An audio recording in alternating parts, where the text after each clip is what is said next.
What is up, everybody? Come on, Ricky boy.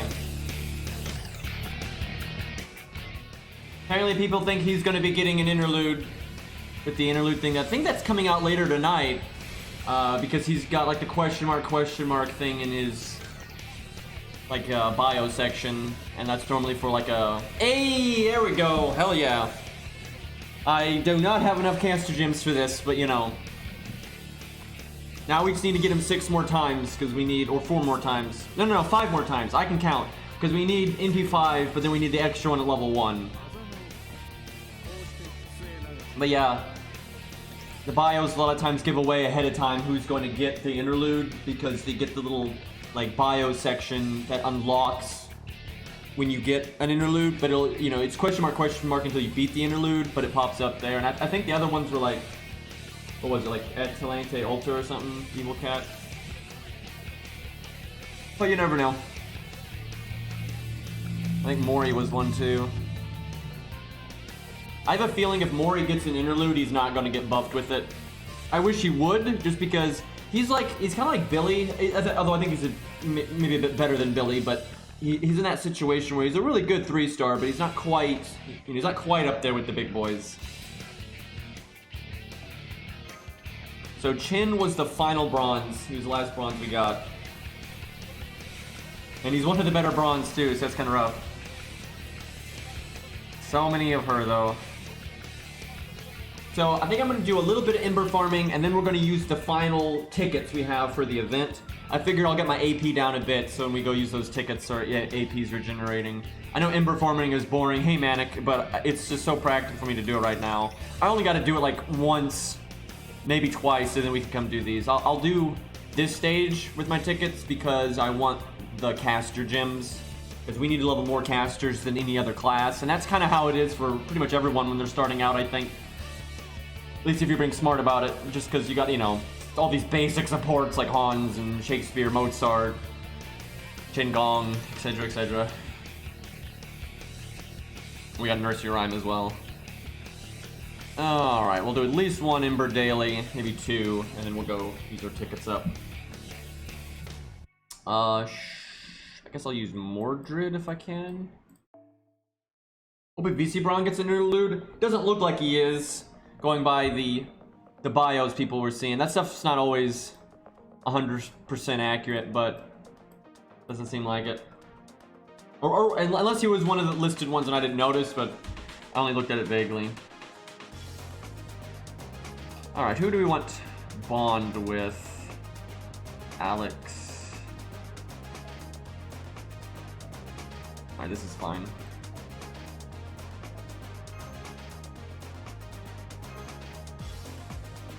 Where are we on XP? Not even halfway.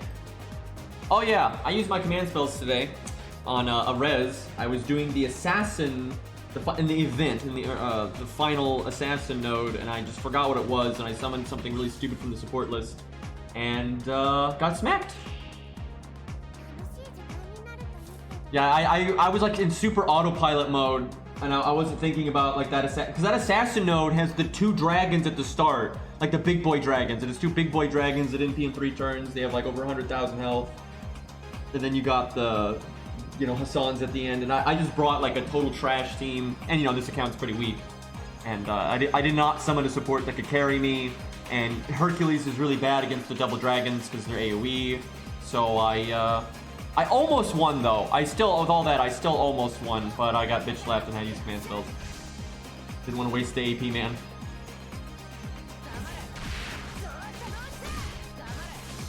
Let me change my volume a little bit. Yeah, I was talking to Toho on his stream last night a bit, and just, you know, lurking. But yeah, he was saying something that he wants to see them add, and I totally agree with this. It's just a training room. I'm always talking about like different game modes I want them to add and things they could do to make the game better. But he was just like, yeah, just add a fucking training room so people can test things without having to, you know, restart stages a million times and restart the app a million times, or use, you know, third-party programs to add things up. And then sometimes you might forget something and it'll be messed up and stuff like that. It'd be nice to just have a 0 AP training room that just lets you, easily test things and buff stack or whatever you want to do. but they're not gonna do that. They don't do anything when it comes to game modes. I hate that, man. I hate that. Like, I want them to, like, you know, actively improve on the game and stuff. And they just coast.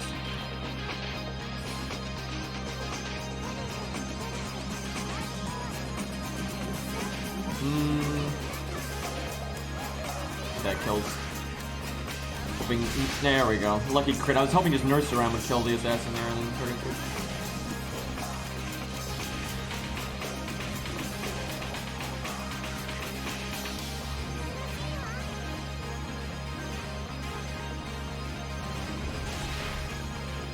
This account's only got one SSR, but it's in Q2. It's one of the better ones, so. And it's not like I need them. I'm almost always playing. This is one of the only accounts I'm really allowing myself to actually just use what I get. So, honestly, I think this account's gonna have a pretty easy time. Wait, why did I just NP? What am I doing? I'm not paying attention. I could just NP and kill everything. Twitch is really slow actually with the viewer count. It's normally behind, and then it'll just like randomly update. Like for like the first few minutes, even though there's people talking in chat and stuff, it'll say 0 viewers. It's just Twitch being Twitch. I'm just that strong. Hi Rex. Hi Arjuna.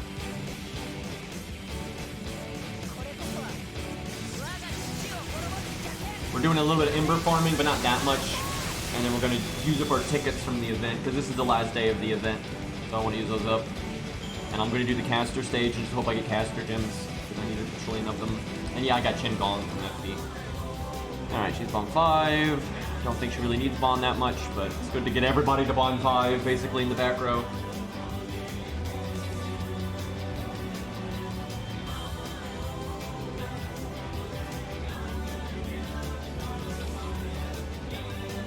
Remember if this stage, I don't need this Mystic Code really. I just can't remember if that stage drops anything worthwhile. I'll worry about it way later, like when I'm actually at the level where you stop getting level ups. Well, you stop getting level ups at a reasonable rate. So I think what I'm gonna do, because you know I've been asking people on YouTube and Discord and the stream what they want me to do with my SQ, because I don't care. I literally don't care, because I'm happy enough with just the default 1 to 3 stars. My other accounts can worry about saving up and getting the 5 stars that randomly come out that I want. So I just don't care. Everybody kind of wants me to roll on story, so which I think I will, but I'm gonna wait until at least I beat Camelot, because I want to be able to get Bedivere, because Bedivere is awesome. And you get 1 copy of Bedivere for beating Camelot. So if I can just get, you know, 1, I don't need necessarily MP5. If I can just get a copy or 2, I'll be happy. And then I'll probably save summon tickets. I'll do like the opposite. My main account, or main accounts really, I generally save my SQ, but then I'll throw out my summon tickets just wherever the fuck, and you know, you might randomly get a cool 5-star or CE or whatever. But I'll do the opposite, I think. I'll use my SQ on story to just kind of get a nice steady stream of stuff. And we'll save up summon tickets. That way, if they ever randomly add a 3-star that I want, I have a good chance of getting it. But yeah, we'll probably wait until we beat Camelot. We're pretty close to doing it anyway. And like I said, I really want Bedivere. He's awesome and he's really good. So if you're gonna be doing 3-star stuff and rolling story, you might as well get Bedivere. Seems gonna, like, I think you can get by without Bedivere now with like the way Caesar is and all that. Bedivere's still really nice though. But yeah, if I can get him, I will, because he's one of my favorite knights of the round anyway. I think Achilles is illogical for carrying this. Do I have a solo? So let's do that. That's what I was doing earlier. And bringing Hercules actually slows this down, but we want Bond 10 Herc, so. I could bring something other than George just for Bond, but nah. We're only gonna do this 6 times, or 7 times, or whatever. I'd like to get Edison. I don't have him on any account. Although, shit, man, this account is already so behind on caster gems, and then, because even if you have no 4 or 5-star casters, no 4 or 5-star casters, or none that you care about, generally, especially for a new account, the caster slot's going to be kind of rough, because, as I said earlier in this stream, you have so many default casters that are extremely useful to level, like Mozart and Shingon and Hans. So if you throw in, you know, Edison or Nursery Rhyme in this case, or something like that on top of it, that's going to be kind of annoying.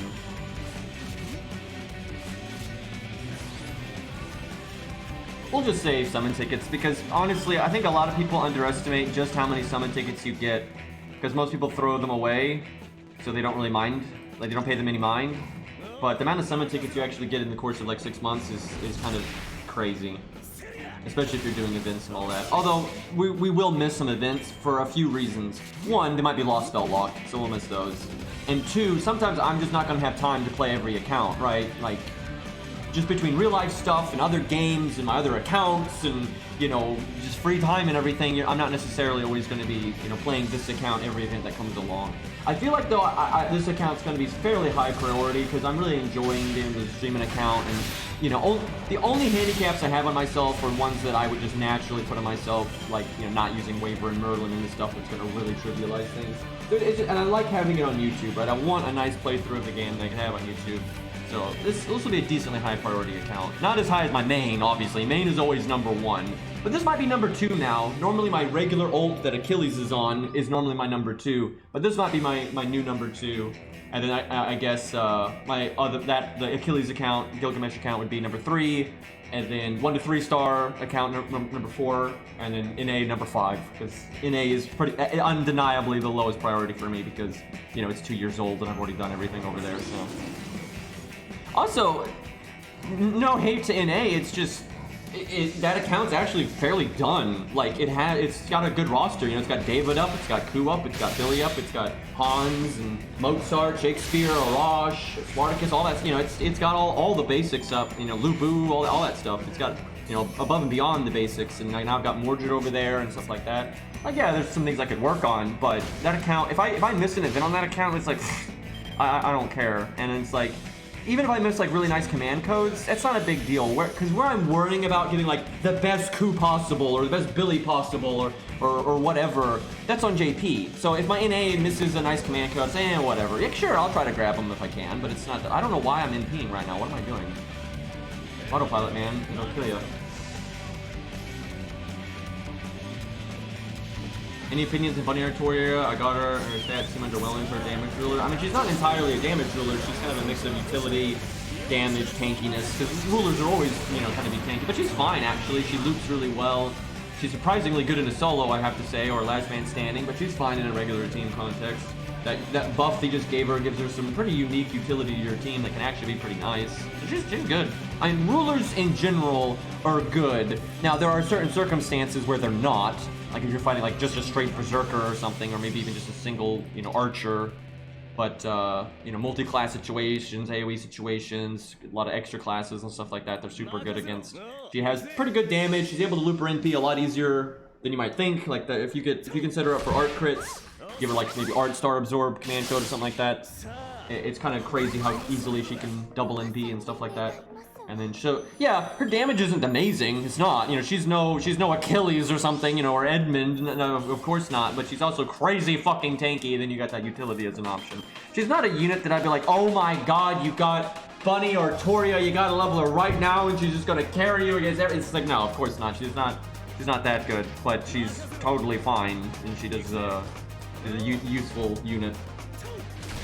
She's like a strong 5-star, but she's not going to trivialize the game. But to me, that's a good thing. I like units like that.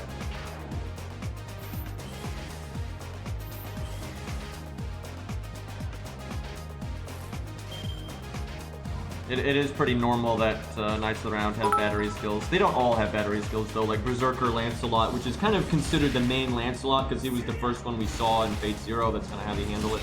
And he doesn't have one. Obviously, Saberlot does, and that's kind of him when he's sane, so, you know, I guess you could consider that the main one if you wanted to.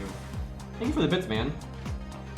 Not much going on, though. Just kind of started and using up my tickets here and misplaying like crazy because I'm not paying attention to what I'm doing.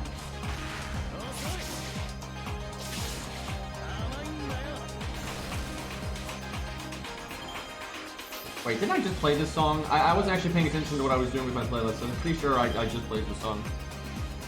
Best DJ, by the way. And it's a good song anyway.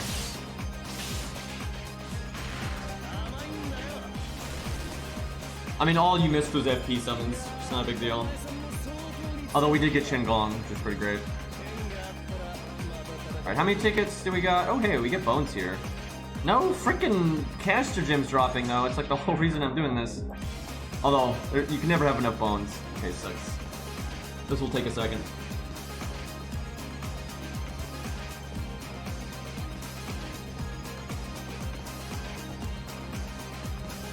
I will say something I want to make clear with this account. Because we have Enkidu, I don't actually have to level Ku. Now, I'm going to level him anyway because Ku is very good, and having 2 really strong units is always nice.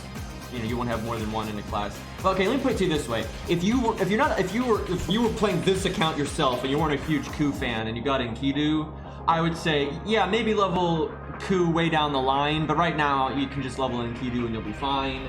And then you know, worry about other classes that you need to worry about more. And then if you're like, hey, I need another Lancer, then level Ku. But I'm gonna level Ku anyway because Ku's my favorite character, so fuck that. But I'm just saying, you know, I kind of want to make note of those things as I go. A big part of why I'm leveling Ku is just because I like him. And yeah, he's super good, and if you don't have like a good, you know, 5-star Lancer or 4-star Lancer, then yeah, you absolutely should level Ku. But because this account got lucky and has Enkidu, that really would make Ku lower priority. Not bad though, because still, having both, sometimes you need more than 1 good Lancer. Maybe the fight's super debuff focused, and having that shorter cooldown debuff removal is good. There's all kinds of reasons you might still want a Ku, but it's not like, oh man, I gotta level Enkidu and Ku right away. Like, no, you really don't.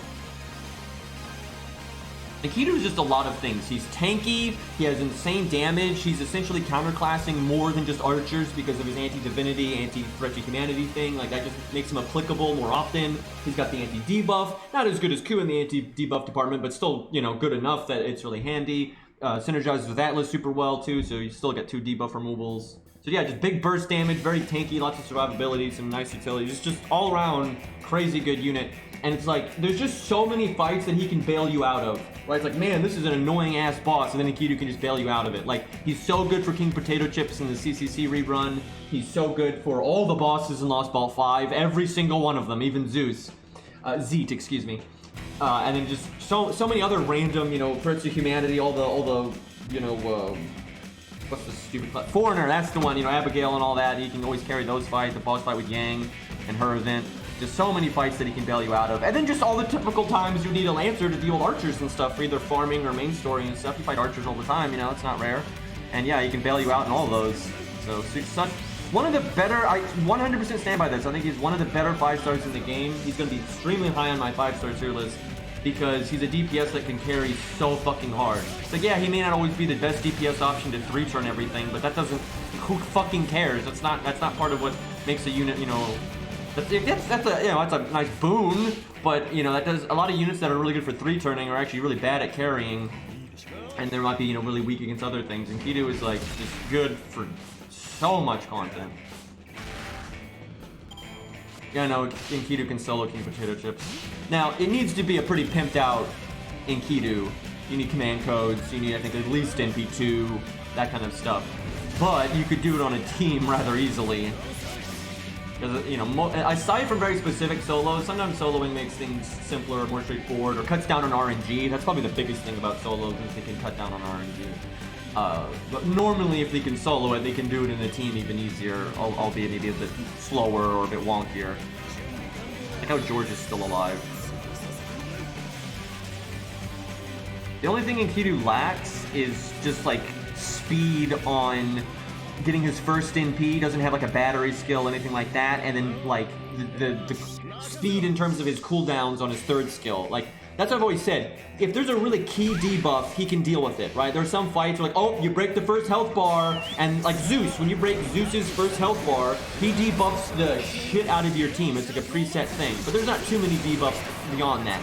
But that one moment there for the debuffs is so annoying and can really fuck you up. And Enkidu, although his cooldown on debuff removal is very long, he can still remove that debuff, you're good, right? And if there's one other debuff problem, you could use Atlas or something. But there are other fights where the boss is just like popping out debuffs like crazy, and they're just everywhere, and like you can't, you know, do enough debuff removal, and then Enkidu will kind of fall. He's too slow for that kind of thing generally, and he'll fall behind. He can still be good and maybe better than other units that don't have any debuff. Anti-debuff gimmicks and stuff. But yeah, doesn't get his like initial NP as fast as a lot of other units, and then doesn't, you know, has a bit slow on the debuff removal. But that's not that big of a deal, and he has so many positives. Because yeah, then he gets the Giga heal when he basically goes from 0 to 100. I think it's weird that there's such, like this corner of the internet that is just so convinced that Enkidu is not a very good Lancer. I just think that's so ridiculous. And their whole argument is like he's not always the best for 3 turning, which that's such a terrible criteria. Well, we're getting bones, but we're not really getting caster gems. I'm guessing the drop rate isn't particularly good here, but I'd be happy with just blue caster gems for crying out loud. Yeah, they crit down as well. Crit down's awesome. I rate crit down so highly because it's one of the main... Like, okay, if you're 3 turning, crit down doesn't matter too much. Because generally if you're doing stupid whale setups and all the switch mystic code, you know, Merlins everywhere, but I mean, most of the player base can't and won't do 3 turn stuff. But if you are doing 3 turn stuff, generally the fight ends before it would really matter. And even if you do get like crit and everything is ruined, you could just reset and all man 5 AP and that's, you know, whatever.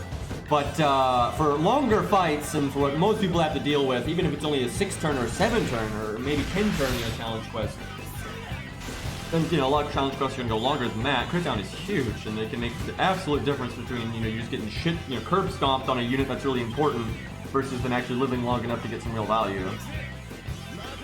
So I could probably kill both of these, but I don't really want to. I want George to die. Although I probably should kill the other one, which the ghost would probably do more damage.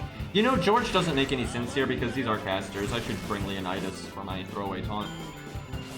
That's why George is living so long. Although this is like a high-level stage, so you would think you would be able to kill him.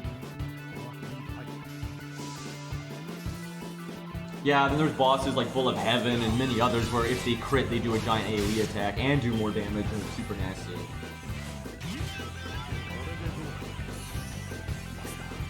Enkidu would be definitely noticeably worse if his evade was a 6-turn cooldown, but the fact that it's a 5-turn cooldown in combination with the fact that he has the heal as well, it just, you know, it's really easy to evade, heal, evade, maybe the Mysticode and evade again, and then if you're stunning, then it's just crazy.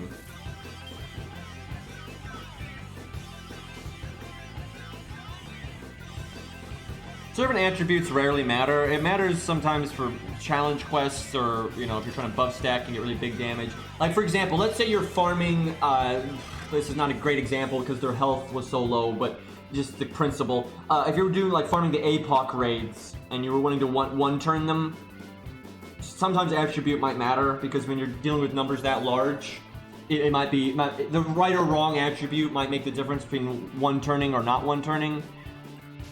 But APOC, like I said, is not a good example of that because APOC, the health thresholds are pretty low. But normally it doesn't matter that much.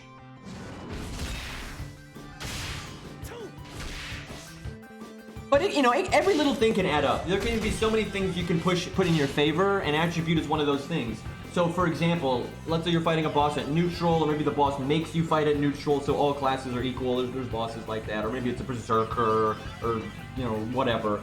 And so if you're picking which like unit in class, you might be like, okay, well, I got this one, you know, maybe this one unit is, I've grailed it, so it's, you know, it hits harder than normal, and it's a Lancer, and Lancers that got that, you know, 1.05 damage multiplier, so they're a bit ahead of the curve there.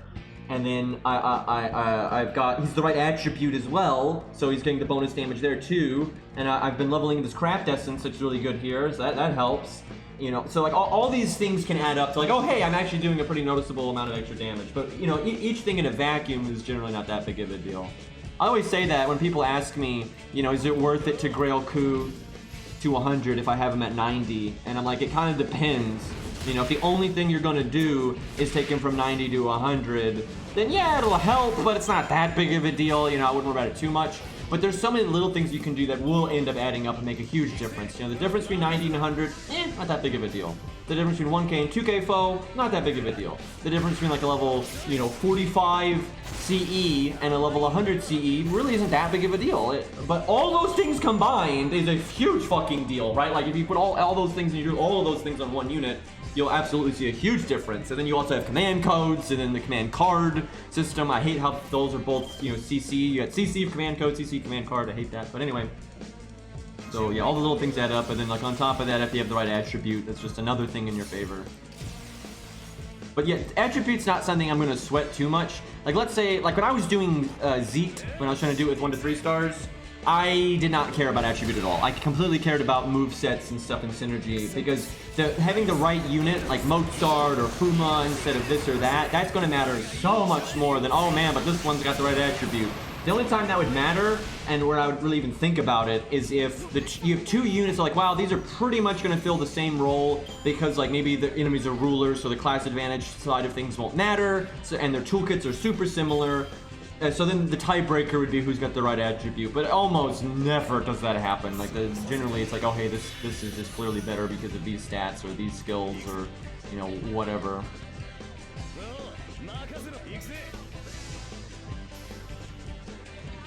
I don't know if Voyager will be buffed or not. I do agree he's kind of vanilla and he's not exactly groundbreaking, and he's pretty outclassed by Edmund. That's the big thing. But he's not bad. So he's not necessarily going to get buffed. I mean, their buffs are so random. Sometimes they buff units that are like actively good, and then sometimes they buff units that are just kind of whatever, then they ignore units that are bad, but then sometimes they do buff units that are bad, and there's really no consistency to it. So if they're buff Voyager or not, it's almost more down to player perception and timing and events and what they feel like, and then the wheel of fate that they spin, you know. So who knows if he'll get buffed or not. I wouldn't bet on it, not because I think it's super unlikely, but just because it's not like he's shit and no one's really like, oh my god, they need to buff Voyager, so I wouldn't be like, it's super likely, but I don't think it's super unlikely either. Yeah, I don't think they're gonna buff Achilles, although that would be funny.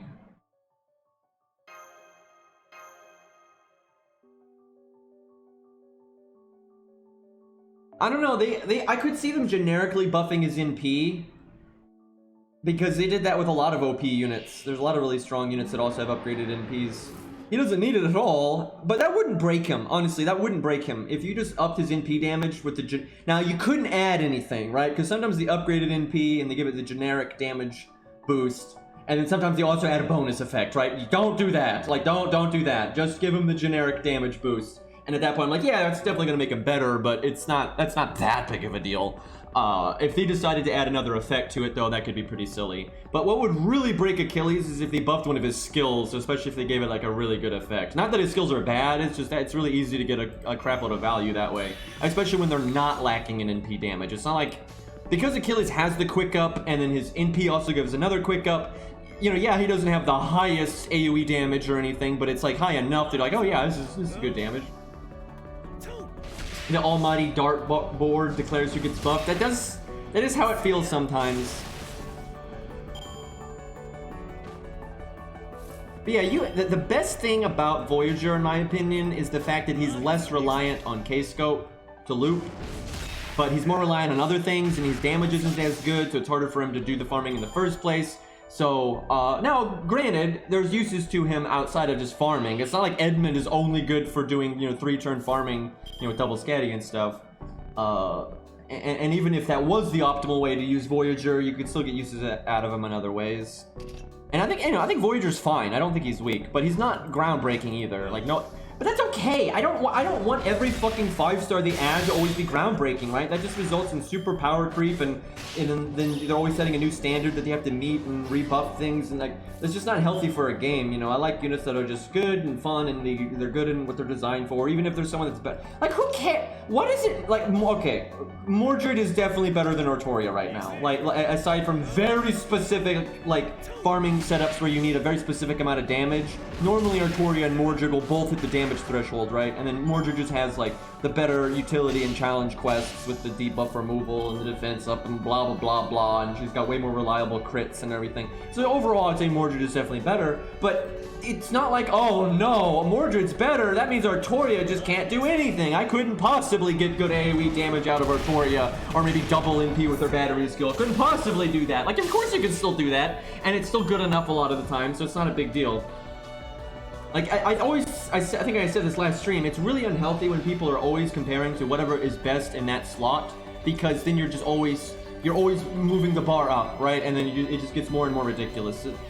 You want to worry about like a standard. It's like, as long as they're at this standard or better, we're good. And I think Voyager more than hits that, you know, kind of just basic standards. Yeah, he's useful. There's, you know, he's not a trash unit. He's not Phantom of the Opera, is what I'm saying.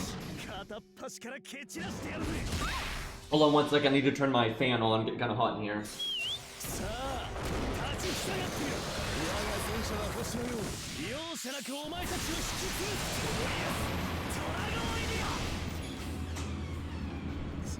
Alright. It's a better airflow.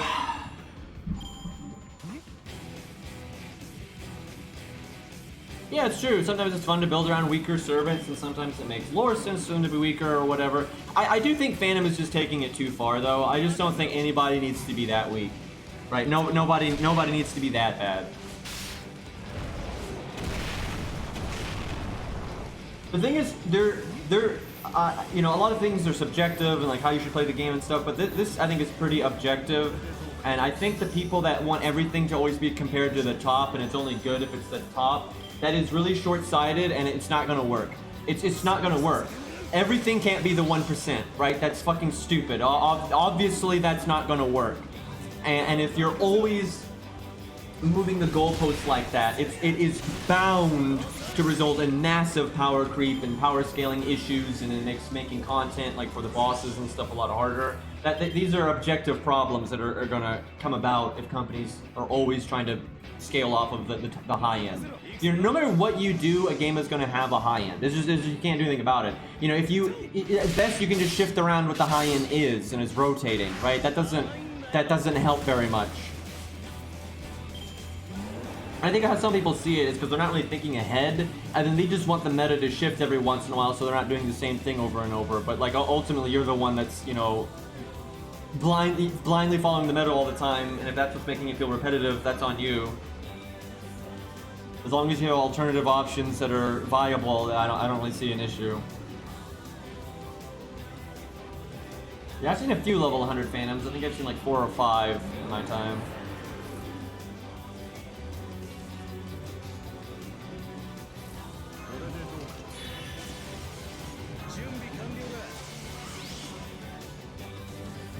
I've seen a few Binkays.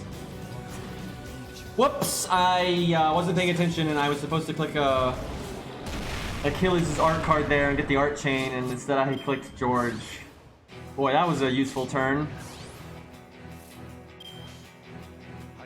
I didn't need that MP gain anyway. Give Mordred a 50% battery. That's a terrible idea. Mordred needs nothing right now, and I will say, to be fair, I feel like that whole range of Buster AoE sabers, Arthur, Mordred, Artoria, Attila, all those, they're weaker than a lot of their counterparts in other classes. So like they're not quite as good as things like Karna, Ereshkigal, Gilgamesh, Ishtar, Tesla, you know, that kind of stuff. A lot of their counterparts in other classes are definitely better than them, but not by so much that it's like ridiculous. So, you know, so you could buff Mordred is what I'm getting at, and it wouldn't be, you'd be pushing it, right? You'd be pushing it, and she's definitely going to be up there with the best of them if you did that.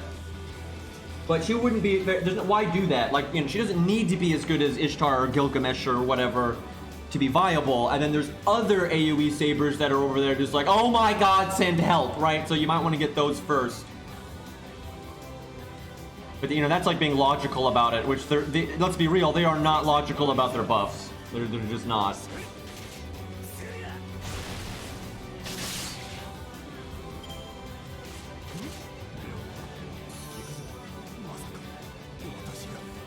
I've not been playing this account very long. It's super new. I started this account during like the summer event. And then I didn't even play it when I first made it for quite a while because I was having massive internet problems. So I haven't really played it much. But we're getting into it now. Normally though, I won't use really OP servants like this because I'm using my old account's Achilles. I normally won't do stuff like that, but I'm doing it for farming because who the fuck cares? But when I'm playing like the main story and stuff, I use my own stuff and I make sure I'm not over leveling things. But right now, we're just getting through the leftover tickets that I got, so I'm like, there's no reason to hold myself back. Yeah, Artoria is way weaker when it comes to the crit side of things compared to Mordred, and then Mordred also has the anti-debuff and the tankiness. I think people are really not realizing how good Mordred's second skill is now. Like, even before Mordred got her second skill buff, I think Mordred was better because her third skill is that good. It was much closer though. I think after they buffed Artoria the final time, I don't know why I just did that, but after they buffed Artoria for the final time, I think they were very comparable, and the difference mainly came down to, do you need the debuff removal or not? And if you didn't need the debuff removal or the giant defense up, I would say Artoria was better. But, you know, for challenge quests and stuff, I think the debuff removal and the defense up and all that stuff was applicable pretty often, and then Mordred was better by a good bit. But then they buffed Mordred's second skill, and Mordred is just much better than Artoria. Like, that second skill is much, much better. Because it's not just her second skill. You can't compare everything 1-to-1. It's not about like what her second skill does against Artoria's second skill. It's about what their whole kit does against each other. Because Mordred has the debuff removal, the defense up, and then the buffs are only Star Absorb and the Star Djinn and all that. So like collectively, it's just a lot better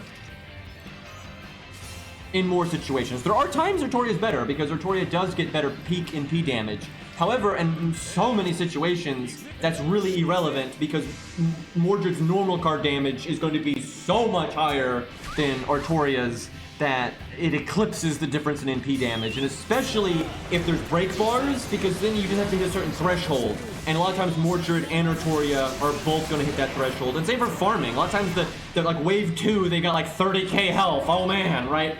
And then you try to loop with them with their charges and their overcharge, so it just doesn't matter. A lot of times her higher NP damage is irrelevant, and then but it's really easy. You might say, well, isn't that the same for Mordred's really high crit damage?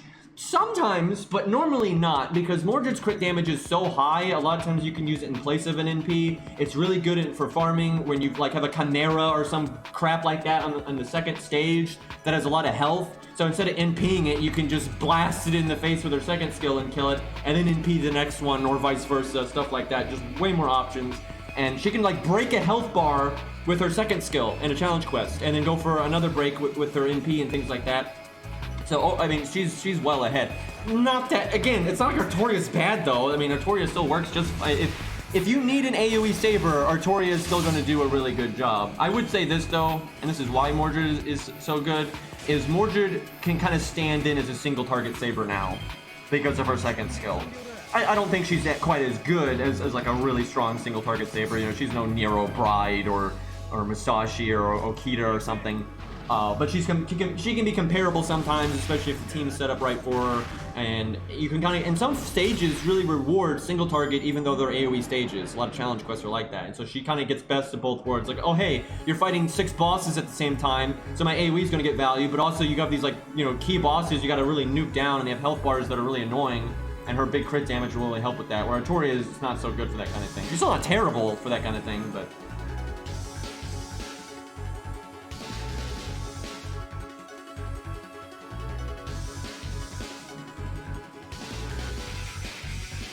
The thing is, and I know this because I farm plenty, I 3-turn with Mordred all the time. Just all of the time. So often when I'm doing 3-turn stuff, I use Mordred. Rarely is the attack up on Artoria make or breaking you. Now, sometimes it can. There are stages where it's like, oh man, Mordred is just not quite going to have enough damage to do this wave. And if I had Charisma, it would make up for it. Or maybe the Arash is going to NP, and so Arash getting that Charisma is just enough. But so often, Arash is going to clear his wave with or without Charisma, and then Artoria / Mordred is going to clear their wave with or without Charisma. And so it just does. If it's going to matter, then yeah. Like I've made note of that several times, that there are situations where it matters, but it's pretty rare. And I think I actually don't see a lot of farmers really referencing that anymore. That's like old information people just repeat as like a way to argue that Artoria is better, but in a practical world, that doesn't actually happen much anymore. It does on NA, maybe, but not on JP. Like, Mordred's second skill is really good for farming. There's no way around that.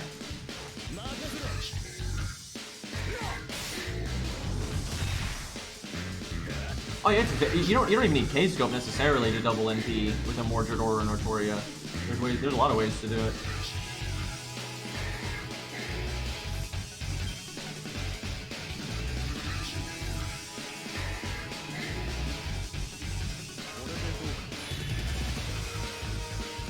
And even Arthur's got his uses. He had more use in the gap. He was, for a moment there, when he got his second skill buff, he had a really nice niche of having good enough, you know, big AoE damage and then really big burst damage for crits on something else. But then now Mordred does that, but better, I would say, for the most part. I mean, Arthur still makes more stars, So there are situations where that's better, and also his, you know, his crits kind of go to any card type, and that can be nice.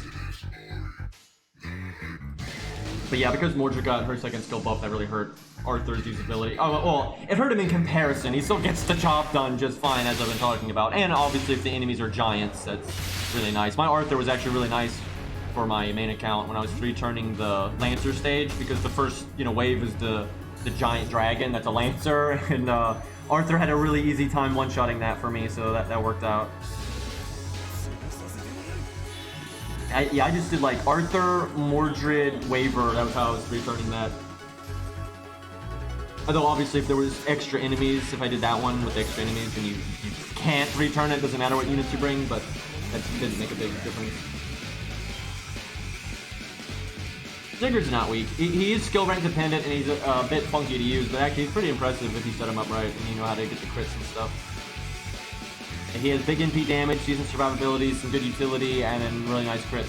Definitely not the best saber in the game, but you don't need to be. I've tested him a lot, and I've actually always pretty impressed with the ratio of damage versus survival and utility he has. It's not, everyone likes to just look at damage and that's it, and they forget that so often there's unless you're using like some stupid, you know, double Merlin, Waver, Chen Gong, you know, Nero Bride setup, generally you're going to need more than just damage to get the job done. And so it's more about a ratio of your damage versus survivability versus, you know, utility. And he's a really nice mix of those things. Not the best in the game, definitely not, but he's still totally fine. Like, I don't think he really needs a buff. Now, I'd be okay if he got buffed, right? Because he is behind a lot of the other sabers still. But I'm not like, oh my god, they need to buff Sigurd. Sigurd is fine. He's doing just swell as is.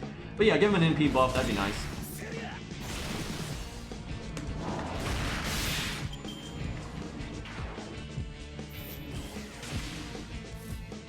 Yeah, Arthur's got a battery skill.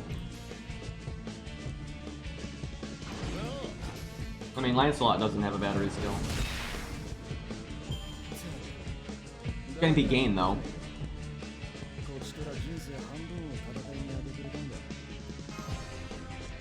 Alright, last one. Honestly, Siegfried is behind a lot of the 5 stars, but that's pretty normal for a 4-star, but Siegfried compares very well to all the 4-star sabers.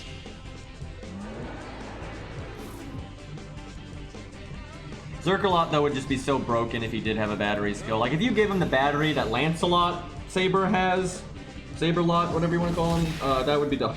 Like, we don't need that. Saber Trap's okay. He's good enough to get the job done. Not necessarily as good as a lot of other things, but he's fine. Like, he's no problem doing what his job is. There's very few 5 stars that honestly can't do what they're designed to do.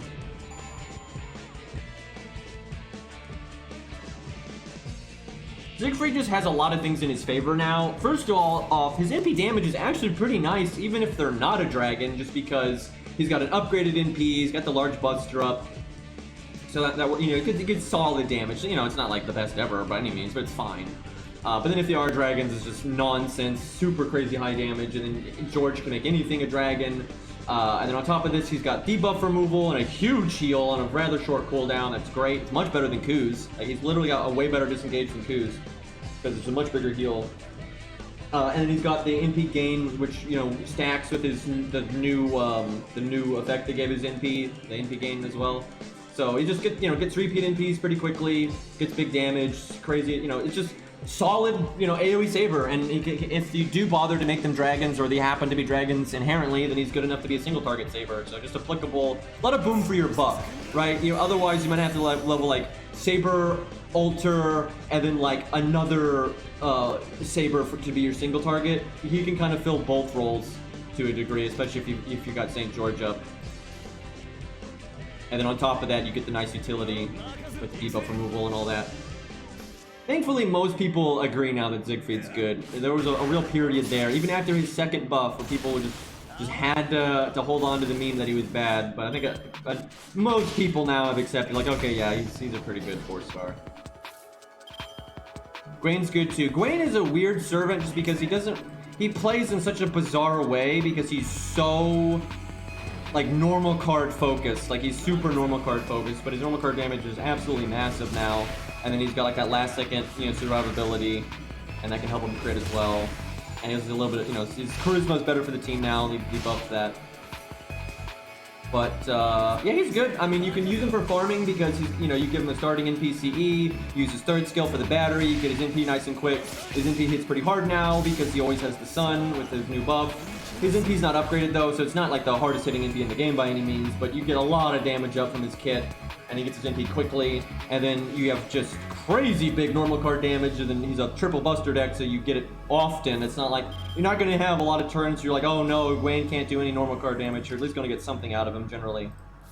And then he's, like I said, got a little bit of survivability, and a little bit of team support, make some stars, that kind of thing. So he's really good. I think he's a really good 4-star. That buff they gave him just made him so much more consistent. I would like them to buff his NP. He doesn't really need it. I'm just greedy. I'd actually say he really does not need it. He's in good shape now. But I kind of want them to do it just because it would be hilarious to see that kind of damage out of him.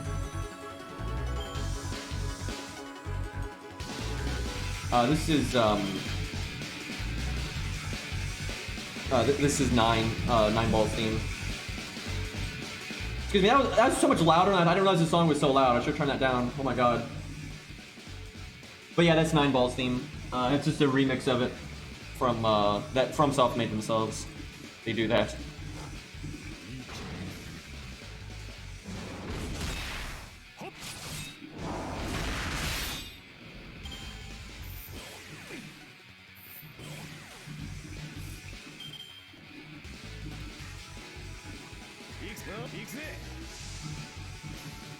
Summer Medea. I don't know if that. She's just not that popular, so I don't know. They do like to throw in a few randoms. They even said that in an interview that they like to, every once in a while kind of just throw some love. This a character that's not super popular or that no one expected or whatever. So it could happen, but I wouldn't count on it. All right, I think we're done.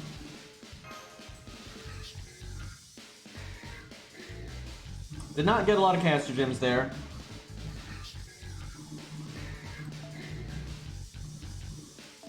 I don't think there's anything left in the shop that we need. I don't think this account is like ever gonna need lamps. I don't think we need these much, but I might grab them.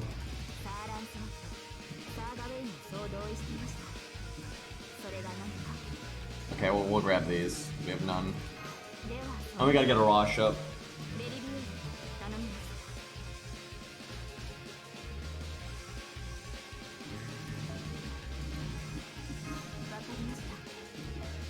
I'll buy a couple, but we really aren't going to need those.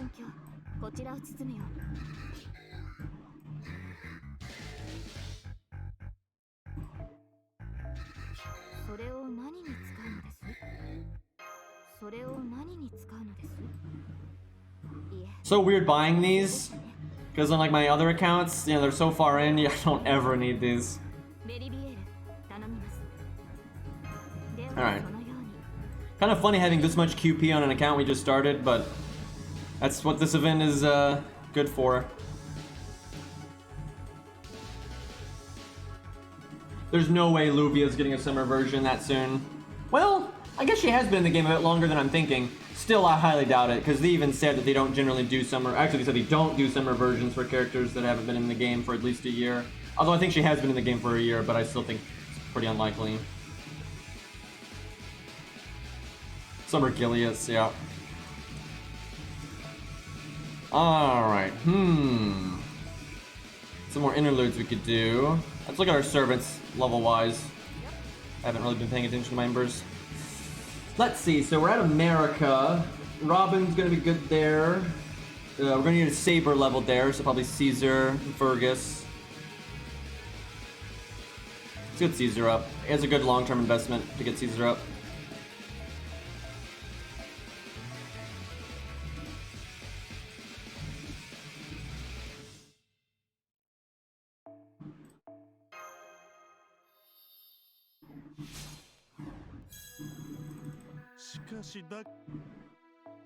What a guy. I don't really care too much about matching XP types right now. I kind of just want to get the things I know I need up. I do kind of want to save Assassin because I think we're going to need one of those soon.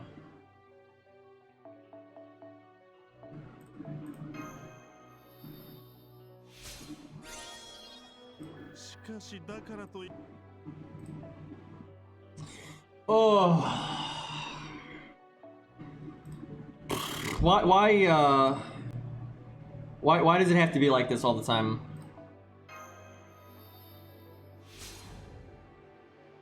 This is why I'm so glad we didn't get that free 5-star, man. I don't have to deal with more proofs.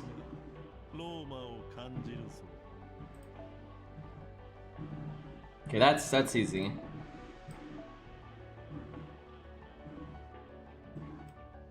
I don't really have an assassin leveled yet. I've noticed that. I need to fix it.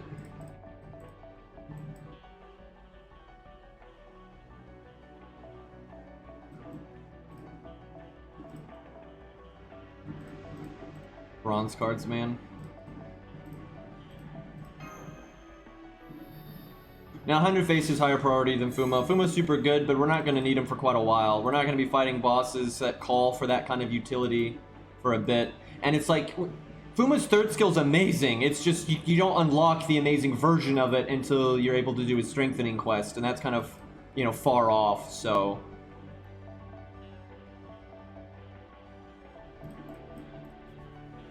It's gonna be 100 face first, then probably Fuma. And maybe Kojiro. And then really, I don't think we're gonna need any assassins beyond that. You can get his third skill buff without doing Shimosa. His NP buff is from Shimosa. We'll probably try to do Shimosa first then, I guess. That'll be really hard, but that'll be kind of fun. Let me think though. I do kind of want to do Argartha first so we can unlock Columbus. I don't know. I'm not sure what we'll do. We asked chat a while ago if they wanted me to do Lost Belts first or Epic of Remnant first, and everyone said Epic of Remnant because we did Lost Belts first on the 1 to 3 star account. So fair enough.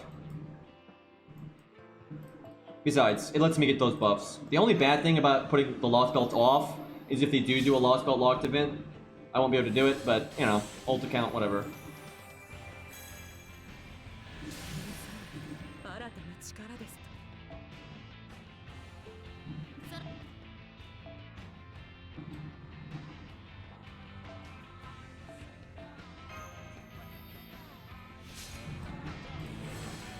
This is one of the most famous Armored Core songs right here.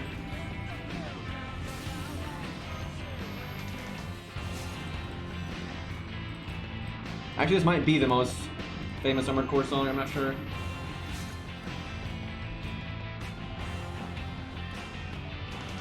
Well, rip Assassin Gems.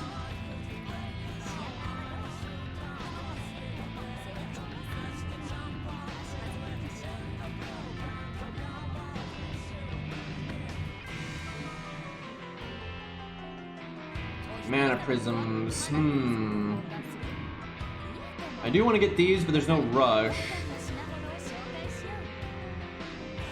I guess I'll do this. I wasn't sure I was going to this early on, but I guess it's fine.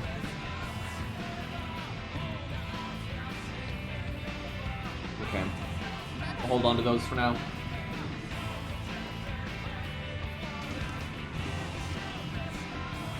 I feel like we could go into America. I'll wait just a little bit, though. I want to, you know, we'll do a little bit of farming. We'll see if there's an event or anything like that, but we are going to start America soon. I do think we're ready.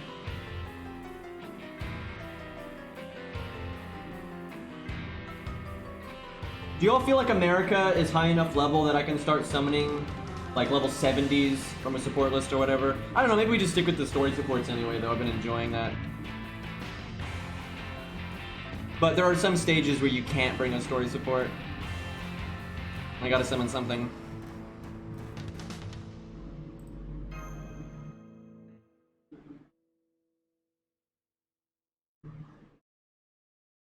And we'll probably use Robin for Q-Alter. Hopefully we get an MP3 before then, but MP2 should be good enough. The problem is, like, if I could pick to make them level 60, I agree, level 60 is the right thing, but there's really no way for me to summon a level 60. Everybody's level 70 or level 5, right? There's no way to, I can't force my units to be level 60, and I'm not going to really find randoms that are level 60, so it's not really possible to do that. It's kind of the struggle when you're trying to not overlevel things. It's you either have to use something too strong or too weak. That's a big part of why we're just spamming story supports. And we also get more FP out of it, so good trade-off.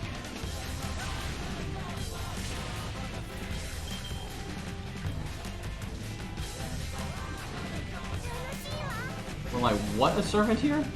Grail. Oh, okay. I was like, what? I probably won't Grail for a while. First of all, most of my characters aren't high enough level to Grail them anyway, and I don't want to rush any Grail targets. And none of the content we're going to be fighting is going to call for it, so we'll Grail eventually.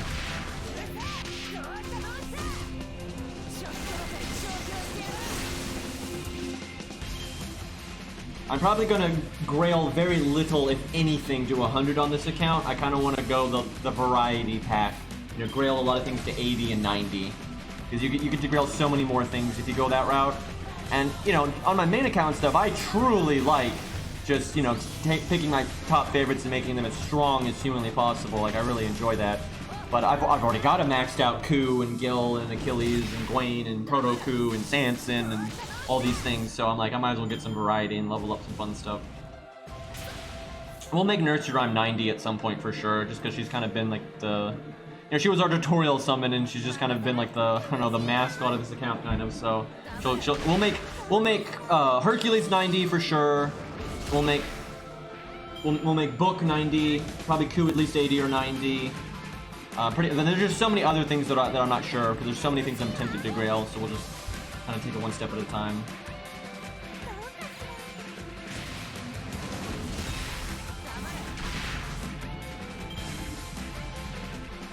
My ult account is making a second max Ku though. My ult account that's got Achilles and Gil on it. I've been working on another Face Knight Ku over there, and he's like 98 right now. Although I need a 2k Foam, and I haven't really been doing that. I don't know why I'm clicking all these buttons that I don't need to click.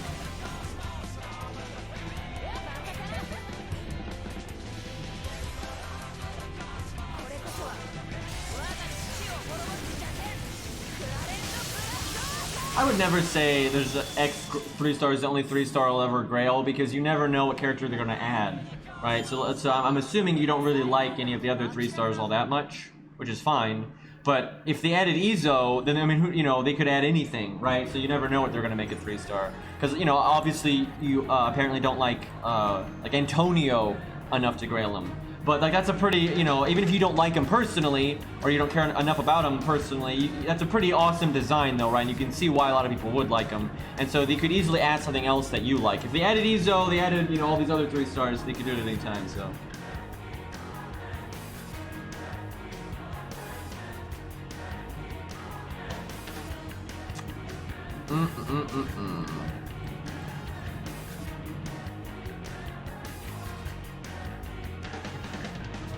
Tony Celery, yeah.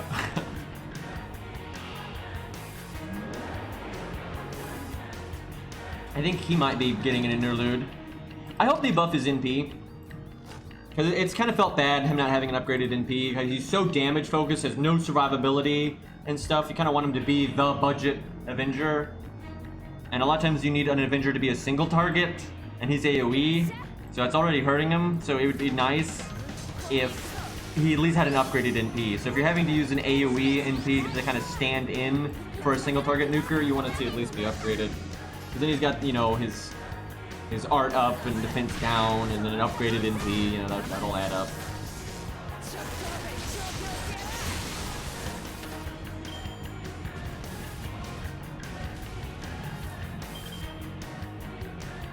I mean, things are very, you know, Lalter, you know, Lancer, Toria, Alter, if you will, and Valkyrie have almost nothing in common aside from being AoE Lancers, so they don't really compare very well, because you would use Valkyrie on a quick team, and she's very farming focused, where Lantoria Alter is a buster unit and is very crit focused, and is more for challenge quests. Still could be used for farming, sure, but is way more for like challenge quests and harder content, that kind of thing. And one's buster, one's quick, so it's like The determining factor in which one of those two things is better has way more to do with what supports do you have and what content you're doing, right? Because let's say you've got Scatty, for example, then Valkyrie is going to be, you know, really good for you, at least for farming. Still kind of for challenge quest, but aside from Gilfest, there's a Gilfest fight that Valkyrie is awesome for. But then let's say you don't have Scatty, but you have Merlin, right? Then that makes Lantoria a lot better. So it just depends.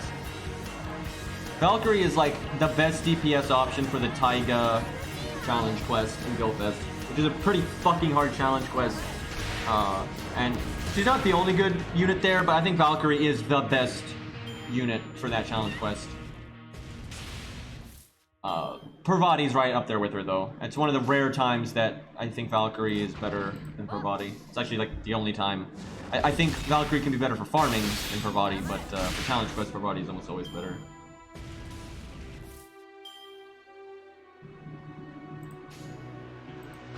Yeah, Valkyrie makes that fight a lot easier, like a lot easier. So does Parvati, but there really isn't a 3-star DPS that'll make that fight easy. So it's kind of a bitch.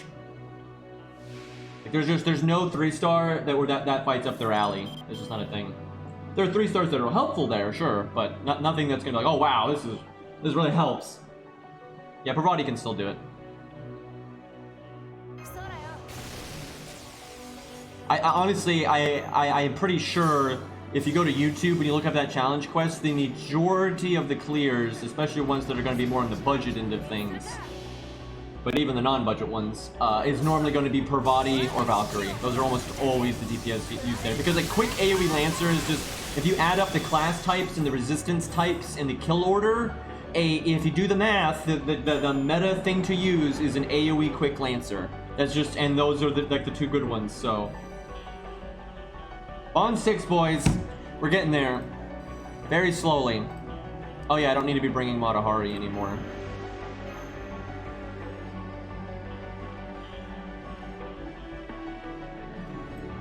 That's why a lot of people, I think, struggle with that challenge quest. Fuck, I did the repeat thing, so I can't switch out Matahari. But I think a big part of what makes people struggle for that challenge quest is they don't do a good kill order on the bosses. And that will fuck you in the long run really hard there. Yeah, I've seen that a lot when I watch people like on Discord and stuff that are struggling with it. A lot of times it's because their kill order is wrong. Now, the kill order can vary kind of depending on what you're doing, like your setup, but generally I think killing Taiga last is best. And then you want to clean up Saber in your back. That's just, at least from a budget perspective, that's the most reasonable type of team comp that you can make. Like, there's other team comps that can work, but they're going to be harder to mimic on a budget setup. It's much easier to have a strong Saber in the back and clean up Taiga at the end, and then have your AoE Lancer dealing with the other 2. That's by absolutely no means that is not the only way to do it. You can actually do that fight without a Lancer at all. And there's Berserker strats and all those things, but those are generally even less budget friendly. That's a tough fight though, and also any budget setup I've ever seen for that is somewhat RNG dependent. Like the more budget you get, the more RNG dependent it is. So injecting a little bit of stronger stuff onto your team is generally a good idea in my opinion. Quick question, is BBQ chain deal more damage than QQQ chain? Generally yes, it kind of depend on, you know, if you got like quick up and stuff. The Gajuna doesn't exist though for that fight. Not for NA, anyway. But the quick part of the chain is just way less damage than the BQQ, because the Buster card, you know, adds 50% damage to the chain, and that includes the extra attack. And then 3 of a kind bonus does make your extra attack do more damage, but you're not getting the Buster card bonus, right? So it's BQQ is generally much better. However, you might have some weird circumstance where you've got like loads of quick up and you know, there's more to the game than just damage, obviously. Sometimes it's the only thing that matters depending on circumstance. But, you know, QQQ is obviously going to make a lot more stars, so your next turn could be a lot better and things like that. So but yeah, for straight damage, generally BQQ is going to be a good bit better. I mean, I literally just said BQQ does less damage. But it doesn't do as much less damage as people think because of the 3 of a kind bonus.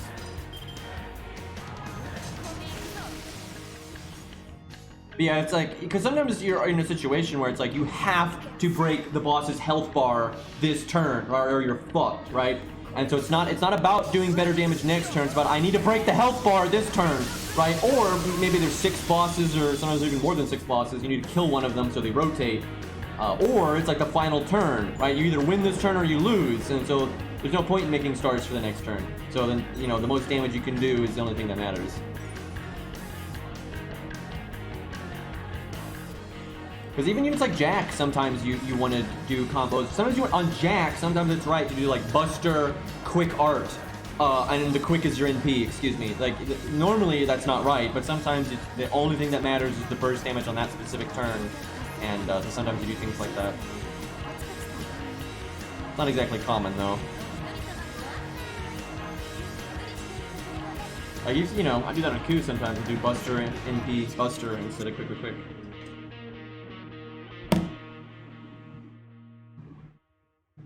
Sometimes Jack does art quick.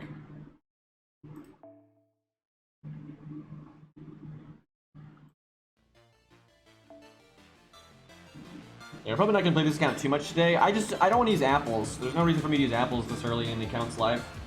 I'd rather save them for when I'm like streaming stuff later. So we'll probably switch to the main or the ult and just fuck around. We really could do America though, but I think we'll wait. I don't know how long I want to wait though. I don't know, maybe I do start it tomorrow, because it looks like we're not gonna have anything coming up for a little while on JP. It's either that or we do chat versus Lost Belt 2. I do need to do Bunny Artoria's interlude. I should probably do that today. Keep putting it off.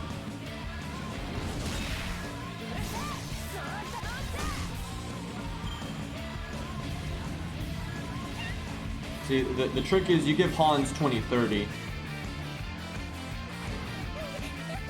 I don't know why I just did that change. But... yeah. Oh, there we go.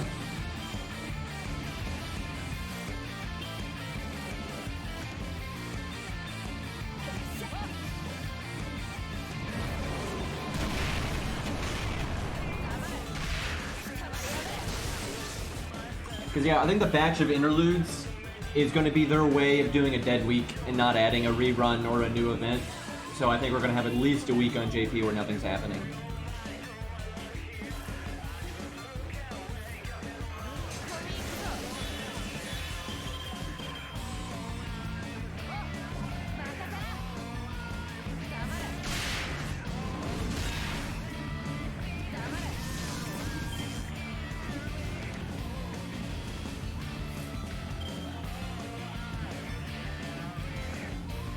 Man, I finished this event so long ago.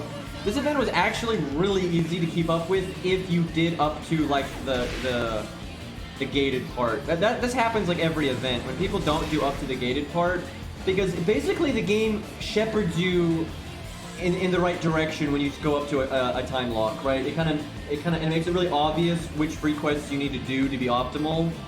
So you end up like doing the event way faster when you don't have all the options available to you. Like when people try to do the CCC event, once all the time gating stuff is gone, it's like super overwhelming and it's crazy easy for people not to do the right free quests at the right time and things like that, and they fuck up. And it's the same for this event too. Not this event's much easier though than the farm, the CCC one.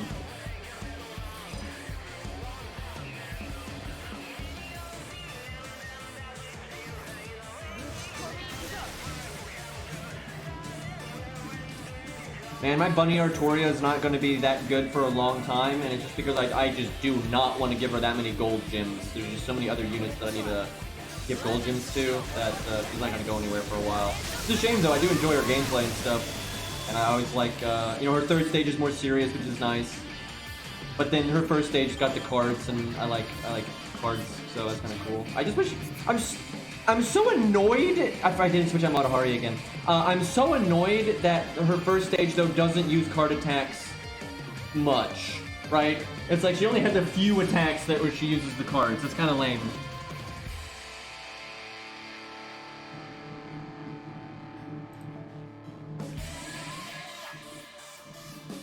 Okay, we'll do this at least one more time. I've never used an event guide in my entire time playing FGO. I don't know why I would. It's pretty easy for me to figure out what's meta. Events generally follow a pretty similar formula, if you will.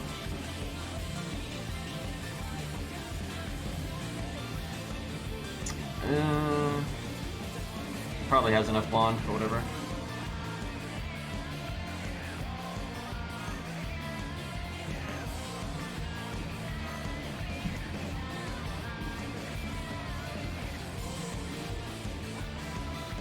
Oh yeah, there was that node that had the 90% drop rate or whatever.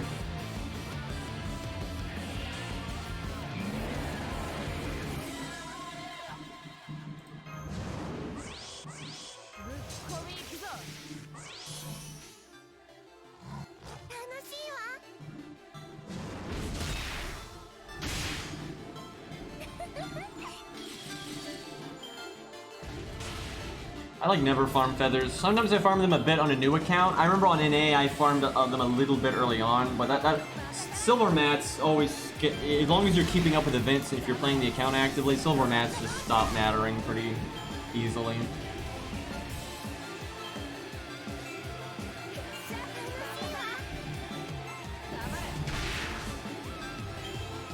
Although I guess if you start the game, you could just get unlucky and all the events that come out for the next 6 months just might all have like no feathers in the shop or whatever, and that could really fuck with you.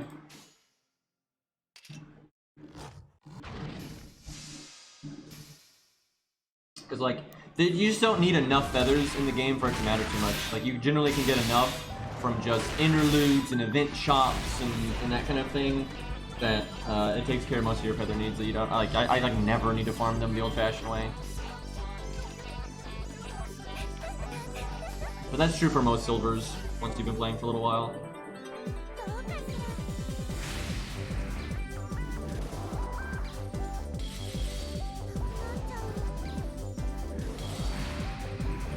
This account, though, I'm not really sure how it's going to work out. Not for feathers specifically, but just for a lot of mats, because I don't know how often I'll do events on this account. Like, I have no idea. We'll just have to see how it plays out.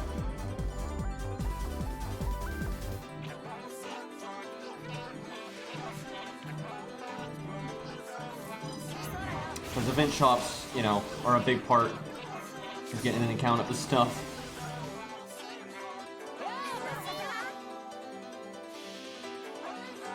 Fucking proofs, though. There's just never enough. Like, never enough.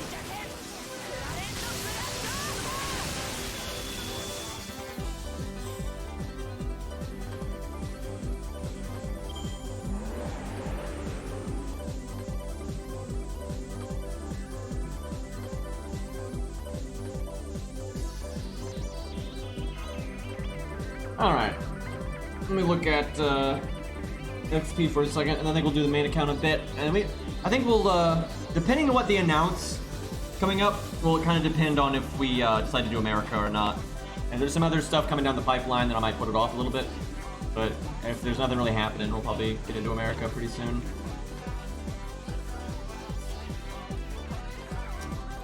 I'm trying to think what I want to max. It's really nice to level Robin's first skill, so you have better uptime on poison. Now, if I had a poison command code, I wouldn't really care about that. But because I don't have one right now, I cared more about getting my poison up to 10, or at least 6. However, David's second skill is just kind of like the best thing ever, so I feel like that's going to be top priority. Like, getting this to 10 is a really big deal, and just getting to 6 even is a help. Like, there's no world where I regret investing mats into David's second skill. That's just not a thing. There's certain skills that are like that. There's no way you're gonna regret them, so I can pretty safely do this.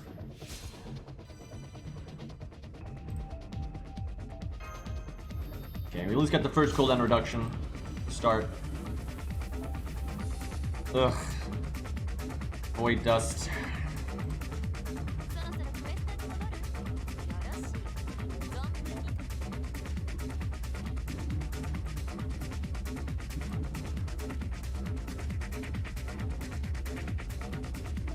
Alright, I think we'll jump on the main account. Gotta switch phones, but we'll do Bunny Artoria's interlude, or strengthening quest, or whatever the hell. think it's just strengthening quest. Ongra alter. I don't think they would do that because he's like the one that alters. That's like the thing. That'd be kind of weird. Although, like, what fate, man. Never say never. Not sure I have my other phone hooked up. Last time I already had Flow going. I don't know if I actually do this time. Let me look.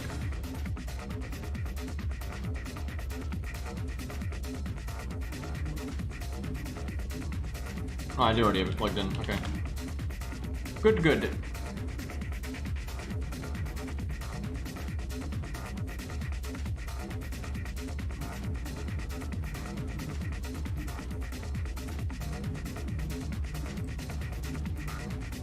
Yeah, I don't want to spam the new account just simply because I want to stock up on apples. It's not really a meta time to use them, and if down the road I want to do like more streamy stuff and I need the apples, it's like, so if we're just sitting around twiddling our thumbs, I feel like that's not the best account to be playing, because my other accounts are sitting on like a just absolutely ridiculous amount of apples and it don't really matter. Especially the regular alt account. Even NA though, my NA account's got like 700 or something.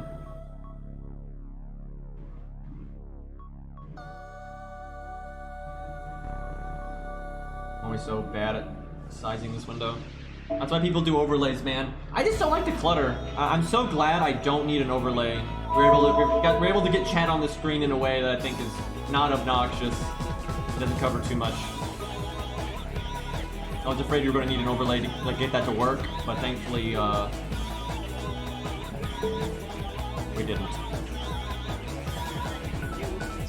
And this is Samsung Flow. It mirrors your screen from your phone to your PC, and then you, because like basically, I don't know, and most people I guess don't actually stream; they just watch streams. You know, you have to tell your streaming program to stream something, right? And so I'm telling it to stream a certain portion of my PC monitor, basically, and you could, and so I'm mirroring my phone screen onto that, basically, and that's what I'm streaming. So it's kind of convoluted, but welcome to streaming Android stuff.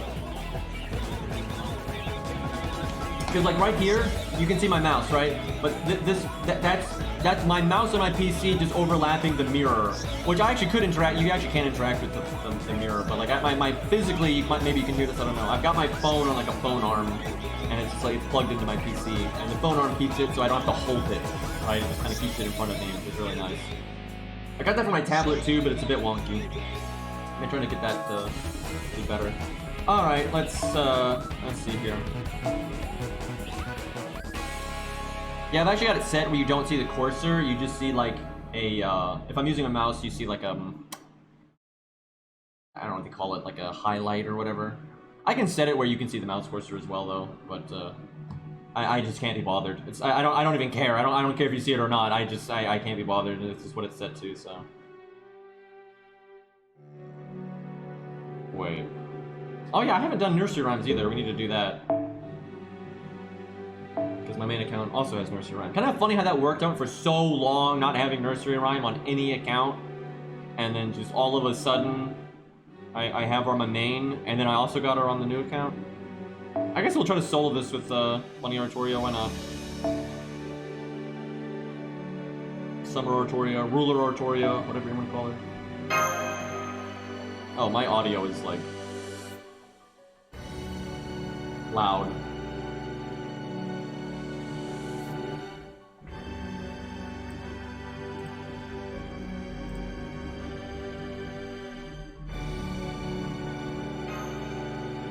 Yeah, I actually have the mats to level her skills. I just refuse to give it to her because I want to save those skill gems for other people.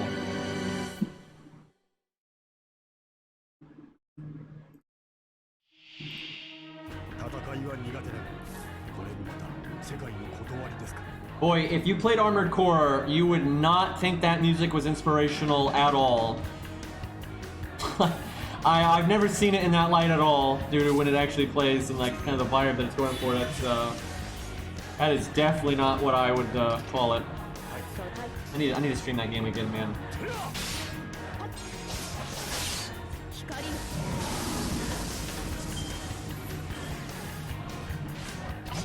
Not the roosters! I like how their fucking NP has insta-death on it.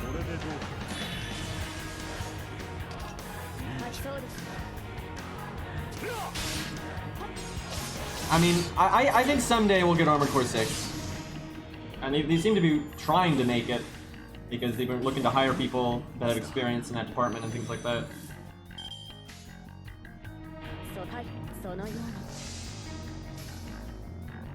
I love Armored Core. I'm 100% gonna stream it again. It's just I said last stream, I kind of want to wait until I'm a bit rusty.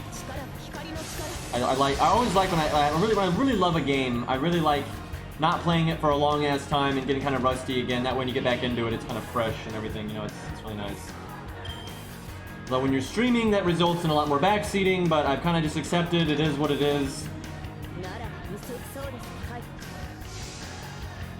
I love Armored Core, but I actually hate its fan base because basically it's such an old and niche thing that if you stream Armored Core, you're just gonna run into these like zealots, right? Because anyone still playing Armored Core or actually checking Armored Core on Twitch are people that are completely obsessed with it and have been playing it for like 30 fucking years, right? And they normally backseat like a motherfucker and gatekeep like a motherfucker, and I cannot stand gatekeeping and all that kind of stuff. And it's super annoying. I hate to say that because I love Armored Core so much, but it's just a fact. I noticed that very much when I streamed it, and just like when you like interact with people from that community, the amount of gatekeeping and elitism is really bad. Which is so stupid because their fan base is so small, they cannot afford to have that kind of attitude, but they do. The best thing you can do, like, let's say, like, I've obviously played Armored Core before, but, you know, I don't play it for, like, you know, years at a time, right? But, like, if you actually stumbled upon someone that had never played Armored Core before, the best thing to do is just let them experience the damn game. And if they ask for something, then that's fine, but that always baffles me. I should have cast my first skill last turn.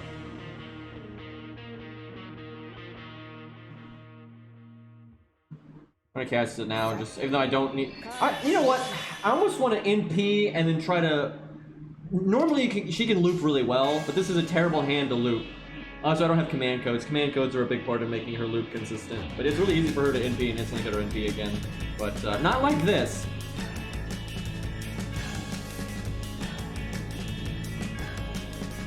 This is awkward. I could shuffle and hope we get a lucky art crit, but we don't have the command code, and then also the dragon doesn't have a very high hit count.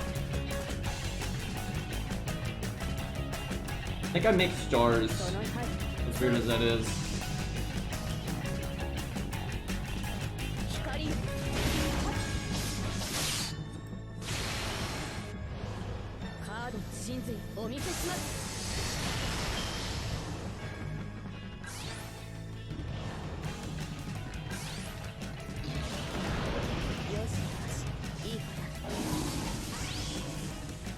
I wish I'd done that last turn, man. That would have worked out so well.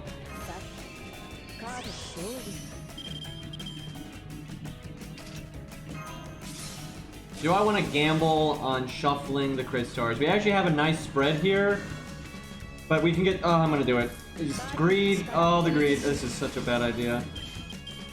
Okay, that worked out. It was all right.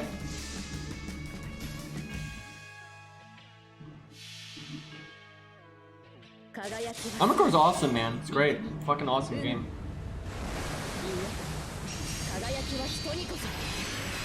Yeah, we got the same percentages there. 50-60.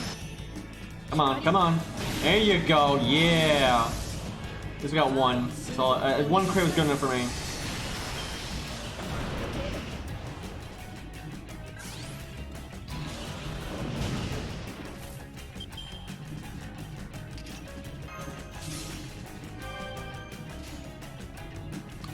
I don't know if I would call this song sad. It's just the most notable time that it plays, a lot of people are dying on both sides, I guess. It's kind of like a big clusterfuck fight. So I guess it's just sad since a lot of cool people die. But it's kind of an action-y moment.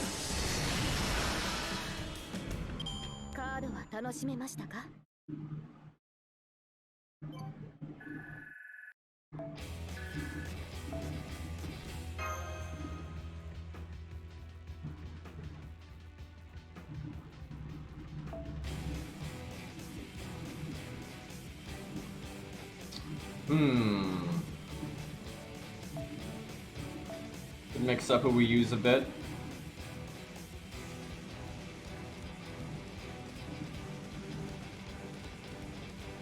This will be tough. It's not counterclassing anything, and it's a level 90 stage.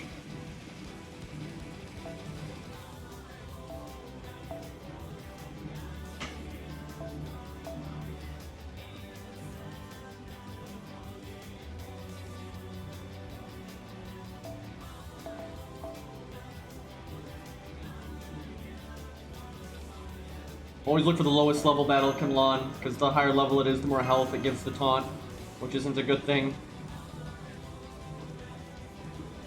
I almost want to try Atlas. That can be nice for him.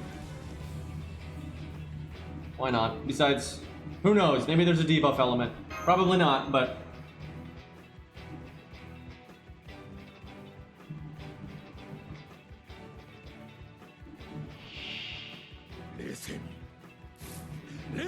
Wait, what? Hey Green, were you bummed that Cavill 2 wasn't Artoria Alter's animation like a retro? What? What? I don't even like, I have no idea what you're asking, and I don't even, like, I'm not an Artoria Alter fan, so I have no idea where this is going. How's Vlad's third skill buff? It's not great. It's not great. It's like, it's okay, it's just, it's not what he needed, and it's so inconsistent, and you normally don't get anything out of the extra guts, and he's just still bad. Like, Vlad is so bad that he needed a much bigger buff than that for it to be helpful. The only thing saving Vlad is the fact that he's a 5-star and has 5-star stats. That is the only saving grace for that man.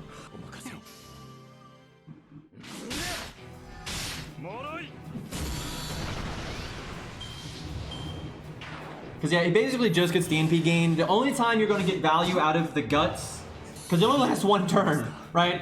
It has to be a very bursty fight where the boss is really throwing out damage, and you have to die the turn. Vlad has to die the turn you cast it to get any value out of the free guts. Otherwise, it'll wear off and it'll just use the regular guts. So the guts almost never matters, and then the NP gain up is just not enough NP gain to make up for how fucking horrible his NP gain is.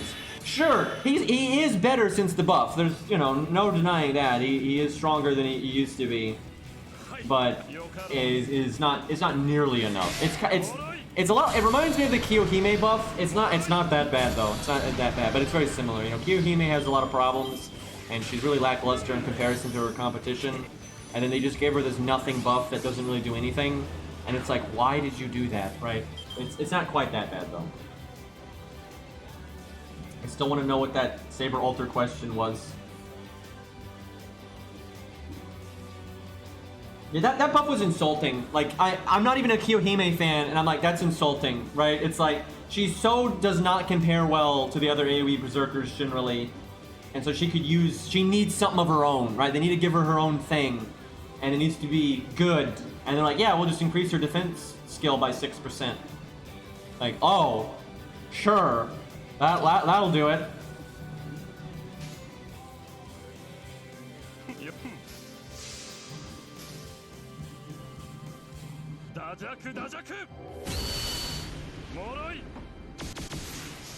Seriously, the guy that asked the Saber Alter question, can you clarify? I'm gonna like lose sleep at night if I don't get this question clarified.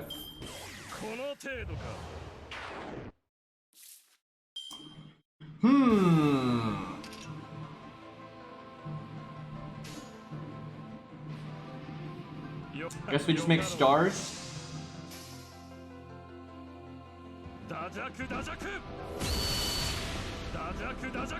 A random white dog, Salter Head, and Shinjuku. What about him?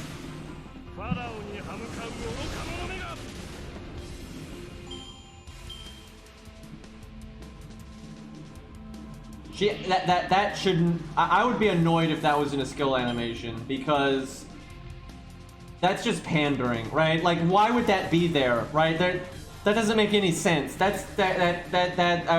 would not. And like, normally Saber Alter's being really serious, right? And most people that like Saber Alter like her because she's like edgy and stuff. Like, her whole thing in Heaven's Feel is being serious, right? And just randomly throwing a dog in it.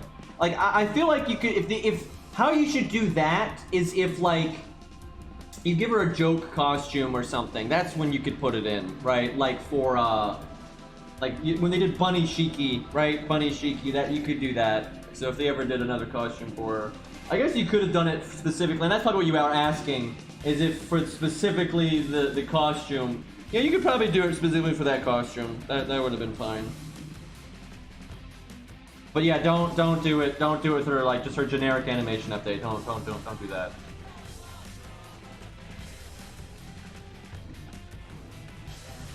I want to heal to put it on cooldown, but this isn't really a good time to use my third skill. But I don't know if there's going to be a good time to use my third skill. But I don't need the attack up either. We'll wait one turn. I'm gonna use Charisma though. Gotta deck him in the schnoz.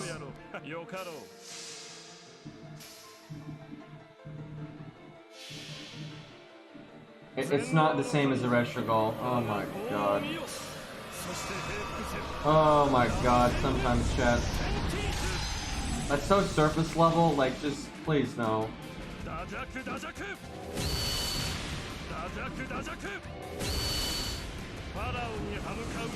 You'd be like wondering why Robin has the bird, right? It's not the same thing.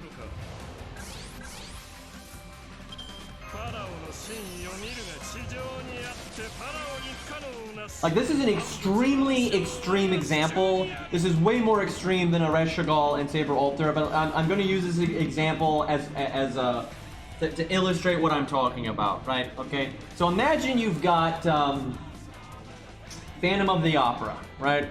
And they do a joke event with Phantom of the Opera, and in the joke event specifically, Phantom of the Opera adopts a mouse, right? And then you add a guy like Beastmaster, right? And his whole shtick is like summoning, you know, beasts and stuff. Like, well, why does he get an animal and Phantom doesn't, right? That's not how this works. Now, obviously, like I said, that's a really extreme example, but same thing. Dr. Dolittle, yeah. Why does Dr. Dolittle have animals though?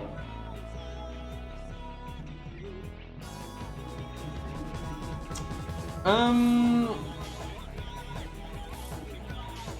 want to kill this thing, but I want my NP gain. Crits, please?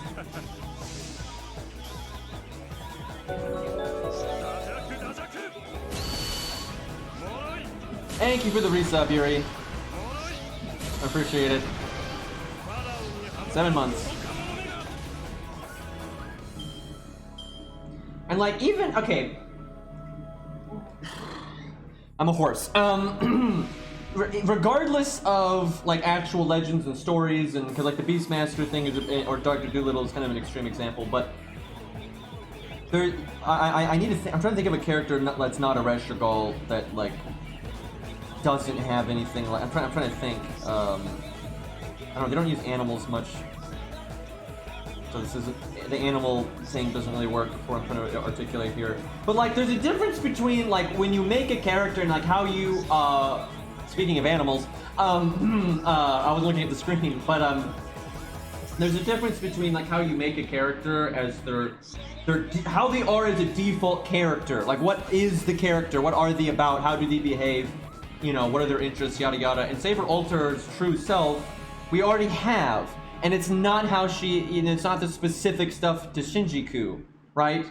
So, and her default inherent self, it does not fit to have the dog, right? So it's not the same as if they make another character that doesn't behave that way inherently, right? It's not the same thing. And then you have also characters where it's like, you know, literally part of the character. Yeah, Geronimo's a better example, actually. Like with his familiar. I mean, I wouldn't really care if the other Romulus had the same appearance. I wouldn't have minded.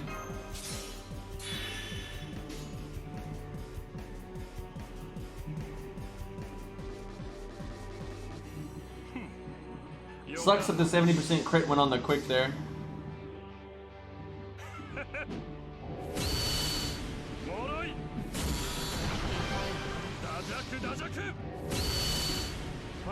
Oh right, he has the heal rate command code. I wasn't really paying attention, so I didn't even realize that. That's a lot of damage. Fuck.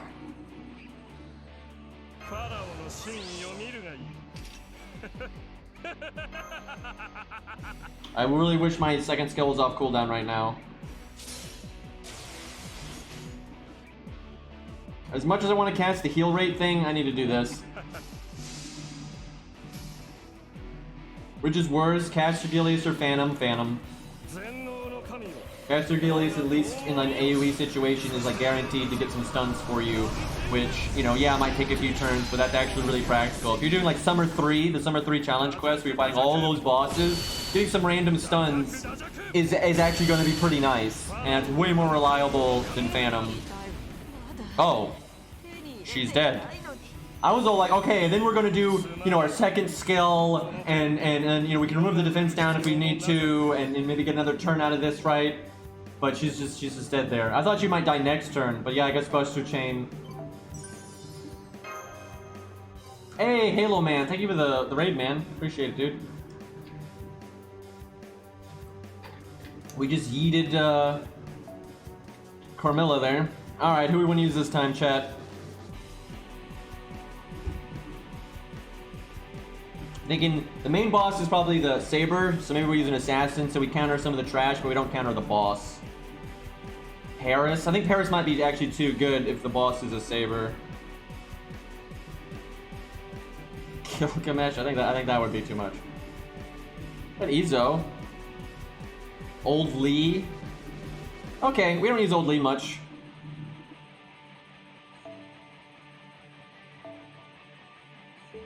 I feel like we do use Izo a lot, because I'm kind of biased.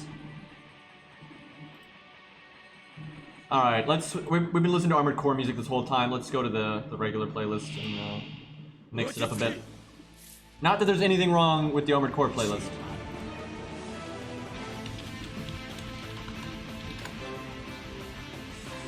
Alright, get our taunts out of here.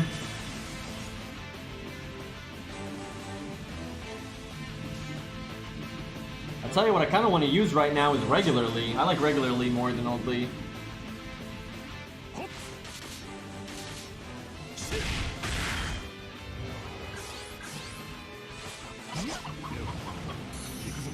Bloody chickens, man. Not as annoying as the monkeys.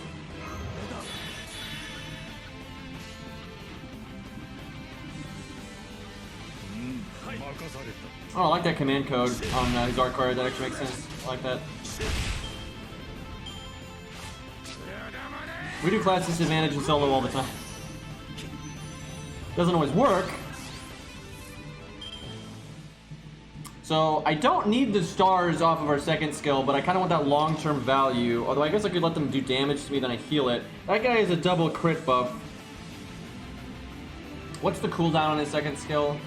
6 turns. I could potentially get that back if I use it here. This is only a 2-wave stage though, so I guess not. Atlas might have been better. I'm wary of killing the chicken because although it has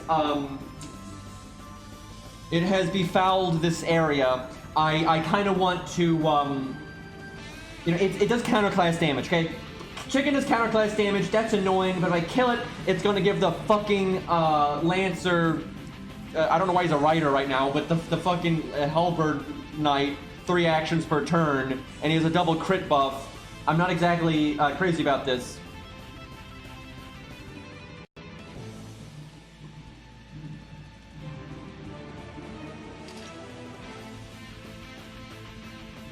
We'll kill the chicken. Call the colonel.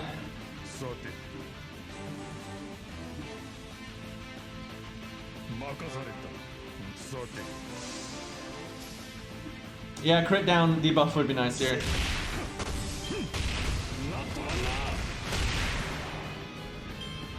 Okay, that's a good start. Although I wish you'd done that as your last action. Okay, ow, okay, well. It wasn't too bad.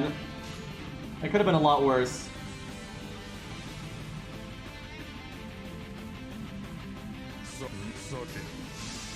Valuing that flat damage over the higher crit chance.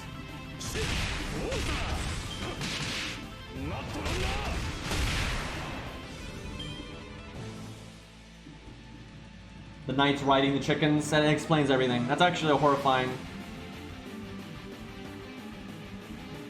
Okay. How many stars do I have? 24, and he makes, I think, what, 20?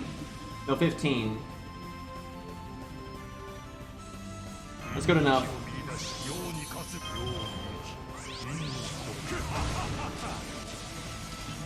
All the buttons at once.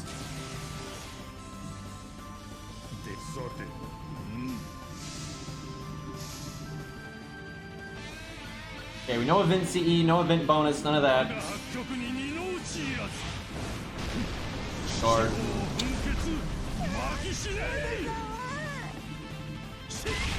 Damn it! We could have killed there.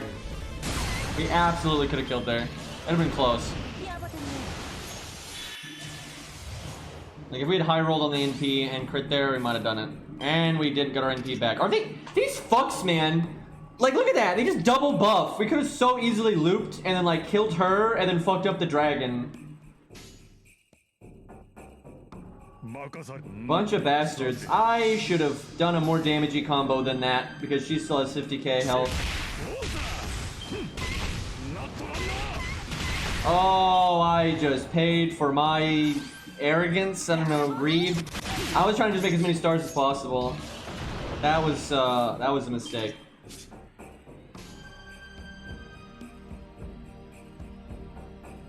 Shit. I got a bit risky here, but we gotta play to our outs. Whew, okay, thank you, flat damage.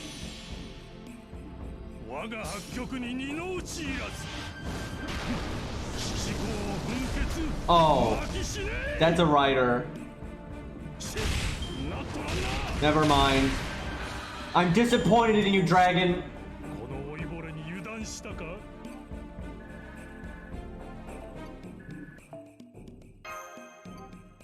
That would have been a lot more exciting if that dragon was neutral.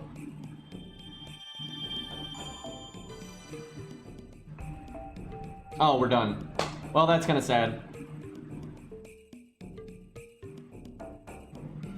Alright, nursery rhyme.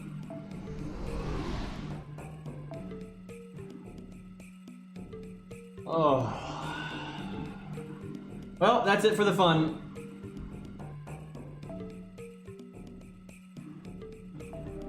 I think we all know where this is going.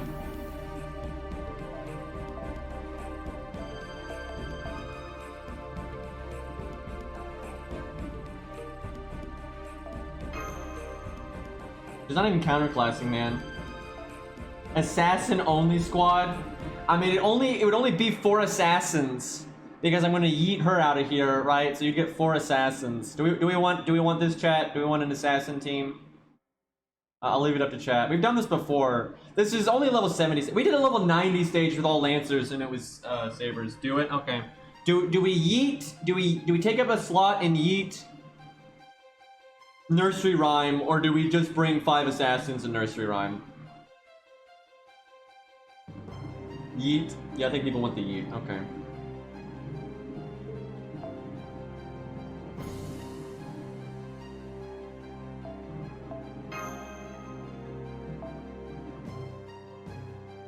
I'm so glad they added Chungong to this game. Like, because it's not just the yeeting. He does so many useful things, but then also the yeeting. Oh, we're bringing Sanson, boys. Oh, we're bringing Sanson, boys. I wish I had my other account's 100 face. I like never use this account's 100 face because I have my old account's one. Let me see, where is she at skill rank wise? I think her second skill's 10. I don't know if everything else is. That's good enough for now. I probably have the mats to get her 10-10-10, but I'll worry about that next time I use her in a video, so no rush. I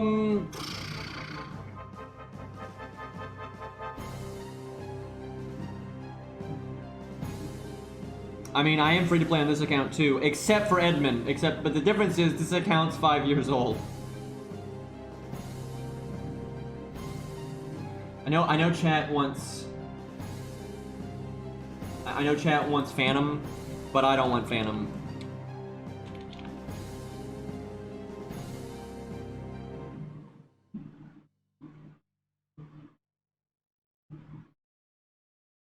Curse Arm. We have a lot of assassins to pick from. We got Shiki, Steno, Gray, Curse Arm, Phantom. Okay, you know what we'll do? We'll have chat pick all of them, except for Sanson. That's my pick. I get Sanson. So y'all get 3 picks. So first slot, chat. First assassin. Which one do we want here? Now remember, you got Steno, Fuma, Charlotte, Phantom, Steno, Serenity. I don't have Serenity leveled Steno. Okay, that's a lot of Steno. We'll go Steno for the first slot. That's not Steno. Where the hell is my Steno? There she is. Alright, next! Alright, voting starts over, so if you said something before, just say it again. We got Gramps, Fuma, Phantom, uh-oh.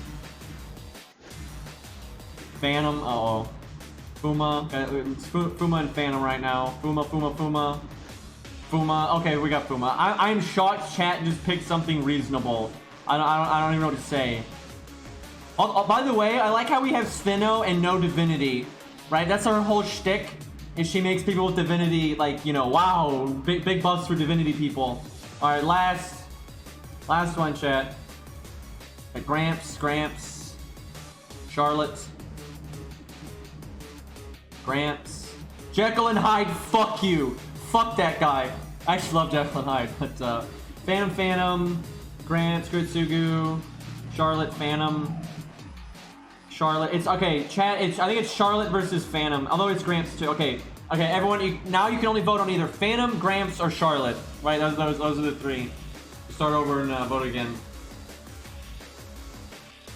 Gramps, Charlotte, Phantom, that's one. Charlotte, Phantom, Gramps. It's so split! Dude, it's so split. It's so much Phantom and so much Charlotte. What is this? This is so split! What the fuck is wrong with you, chat? Like, this is so split. I'd have to, like, make a straw poll. Can we just get a fuck it. Can someone just make a poll? This is ridiculous. This is so split.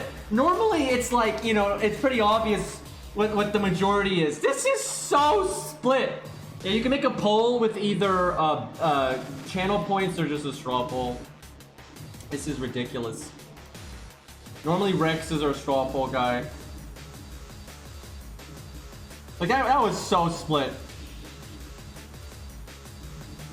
I've mined my ass. Yeah, that was divided. No, if we don't get a poll here, I'll just make one real quick.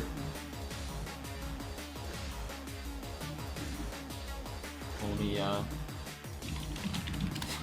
fucking Phantom, dude. At least my Phantom skills are like 888.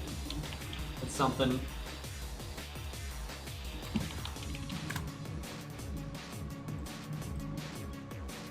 Man, can we get a Sanson buff, dude? I know I say that all the time, but Jesus Christ, man, like... He's been in the game so long, and he's been buffed. He's so bad. Yeah, I'm making a poll, guys.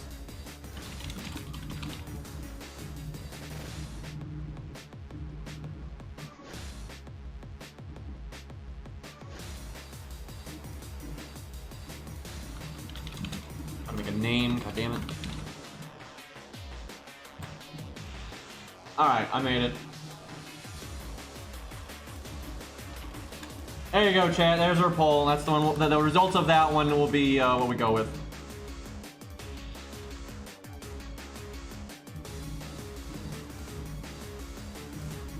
Alright, so far it's pretty even. It's pretty even. Looks like Charlotte's a little bit ahead, but yeah, it's really divided right now. We'll give this a minute. I spam 4 of them because fuck you, that's why. Look, I'll spam some more. What are you gonna do about it, huh? It's really easy to click, and it's not a problem to find it.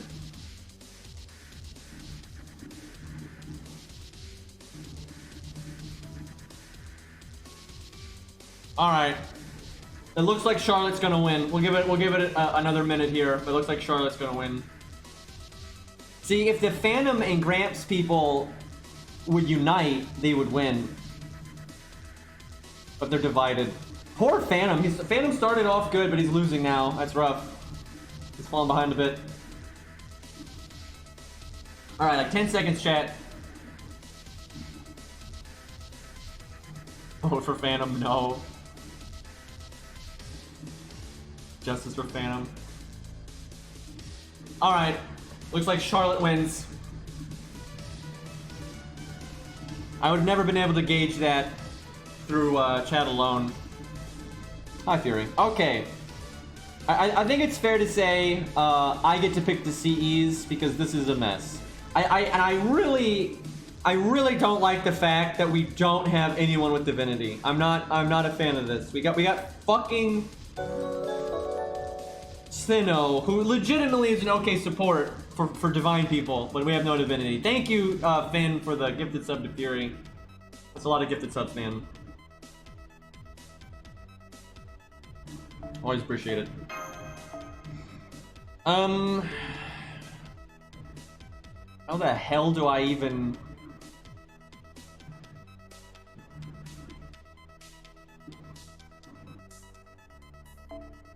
I have no idea how to order the team.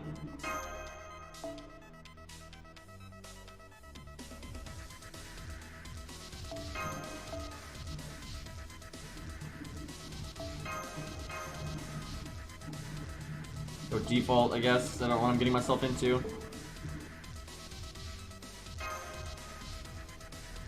Oh yeah, and Steno's 111.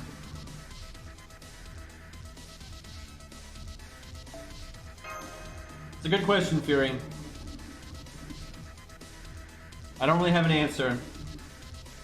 It's chat's fault. Steno's pretty good now. Steno's fine now. She's not like the best thing ever by any means, but...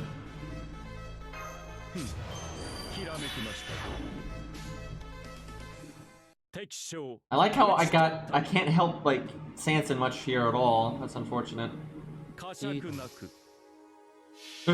This is... If we want to beat this, I think we would have to, like, actually bring, like, the best assassins I got.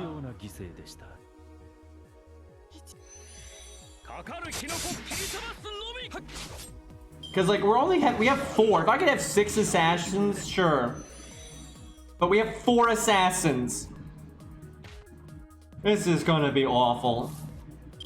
Okay. Well, we gotta play the long game. Too bad her skill's at rank 1, so it's got the longest cooldown possible.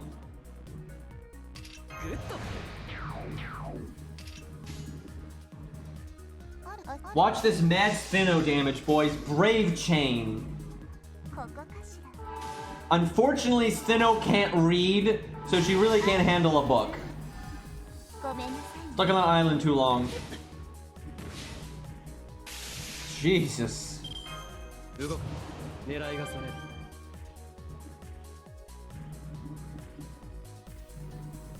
What do I even do?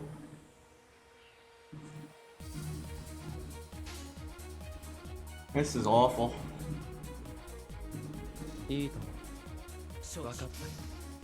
I mean, dude, we're gonna get wrecked by the first wave.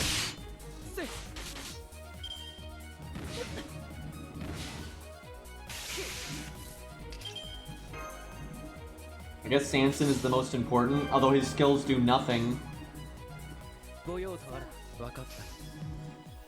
Also, I like how the enemies aren't male, so I can't do the insta-death thing. Like, that would be such an out. Like, that, like, hey, we can do insta-death, and so the damage doesn't matter. And these are trash mobs, right? But they're not males. Unless I'm crazy, I'm pretty sure her insta-death only works on males. No, yeah, it is it's to kill 1 male, yeah. Fuck.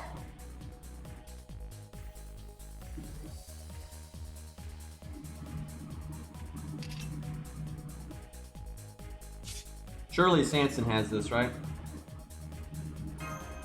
Yes. I mean, Fuma believes in him.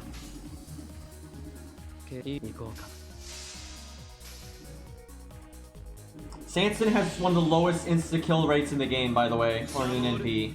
I don't know why. He's a fucking executioner. I'll take it. I'll take it. Hit. Sanson. Yeah, there you go.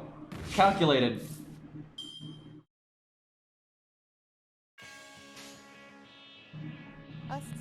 Big Sinnoh damage again.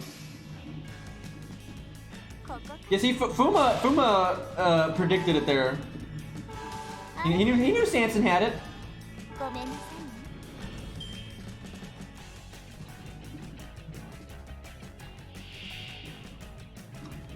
Oh my god. What am I supposed to do? I mean, that's... Do you realize how much health that is? Like, 57k becomes so thick when you're being counterclassed.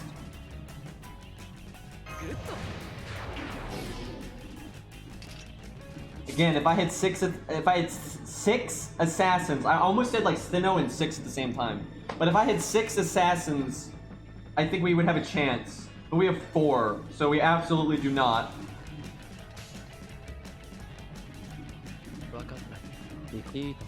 I should be attacking the 38k one and try to insta-kill the silver one, but it's too late now. I'm committed.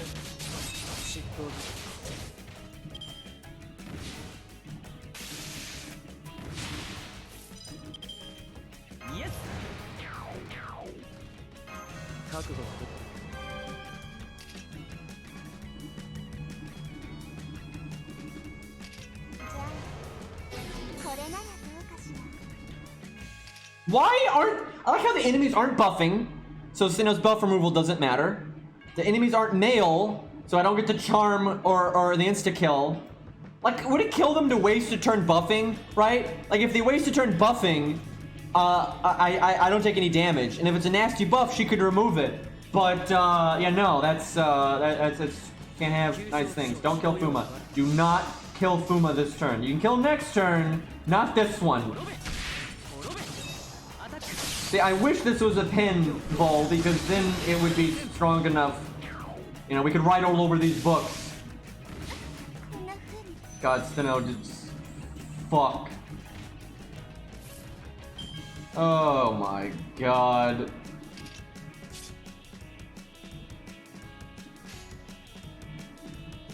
What is this hand? I'm all like, maybe I shouldn't use her evade so she can insta-kill later, but like, then we have no NP gain for her at all.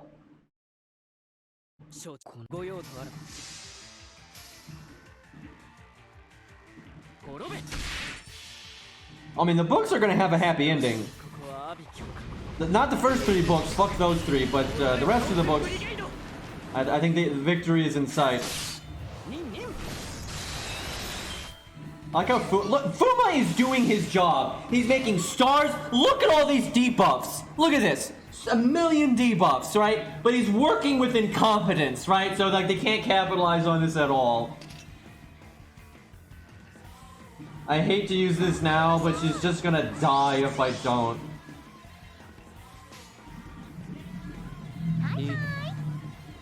Don't hi me. You're gonna be dead in a minute.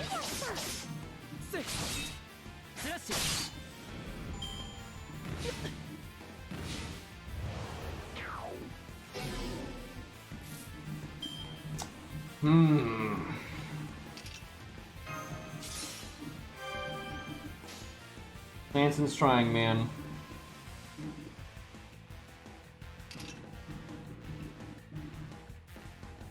Come on, get your NPs. Don't die this turn. Get it.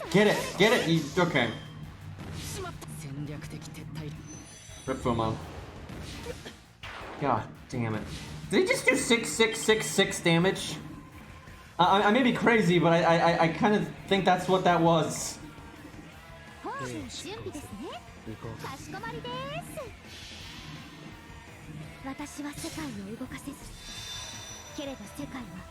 Careful. No! Okay, now it worked. Unlike Shiki, she does the damage before the NP. I thought her insta-kill failed.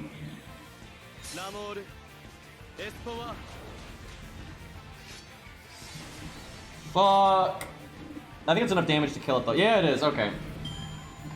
Chat, I feel accomplished that we made it to the last wave. Oh my god, it's the super thick books though. We have no chance. We have no chance.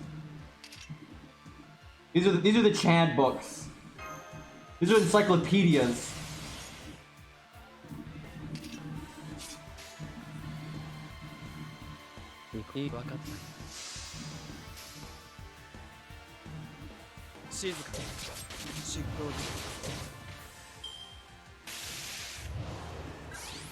That's a flat damage up right there.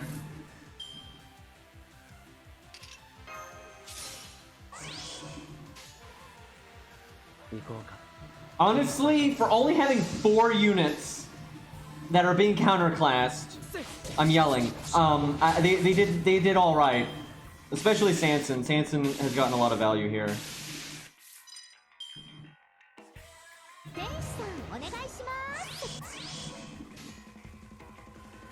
I would be so happy if we could kill one more, but I don't think that's gonna happen. Sanson would have to like live here.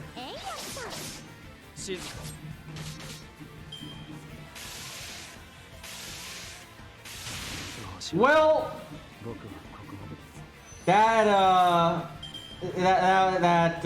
that's that.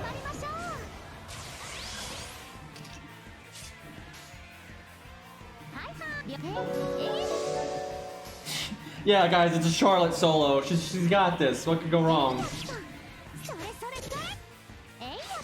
Way better than I thought, though, to be honest. Okay, we're gonna try it again. This time, we're just gonna use Nursery Rhyme. We'll try to get her killed as soon as possible, though. But no Qingong, and I'm gonna bring like, 5 assassins that actually have a chance. If those had been males, Steno actually would have been pretty good.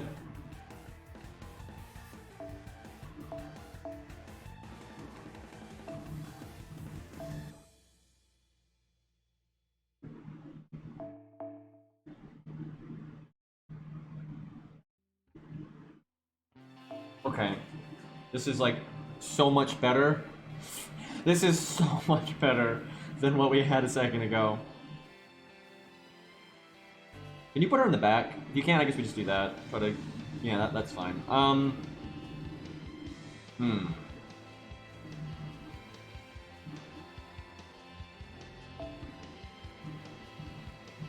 don't really know what I want to do CE-wise.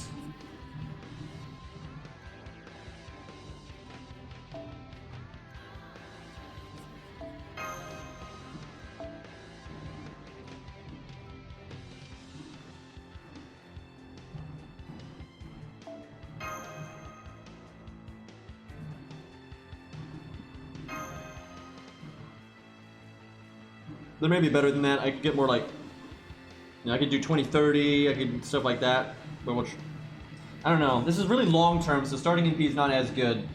It's a really long term fight.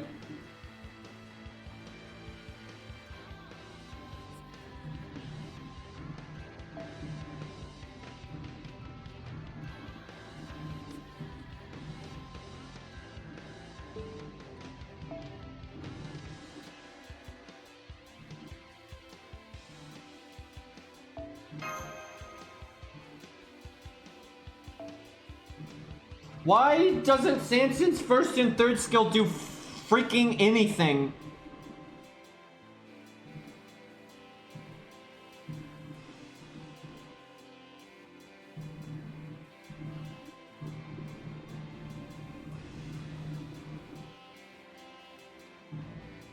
Now, if we go Starjin, we go with that.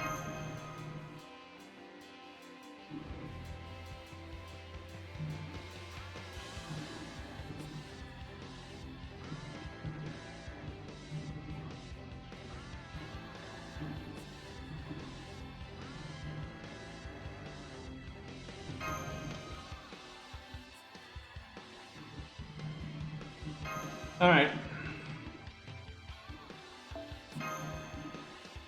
Give me 1 second, chat. I need to grab a snack real quick.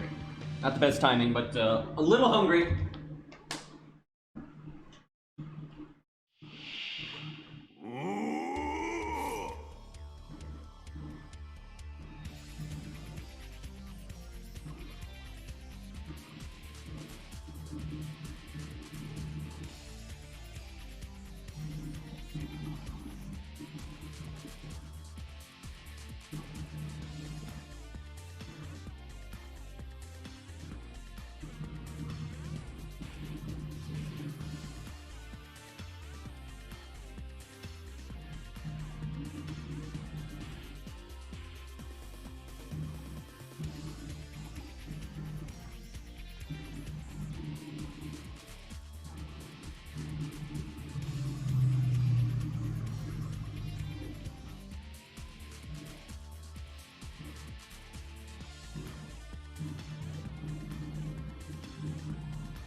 Alright. I just unplugged my sound system. Whoops. I can fix that. Okay.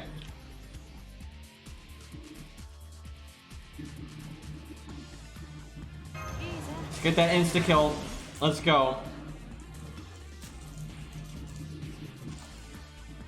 Don't fail me, Shiki. You wouldn't do that to me, would you?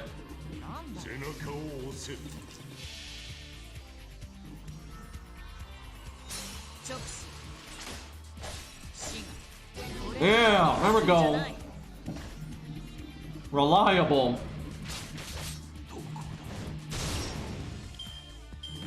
Ow, what the fuck?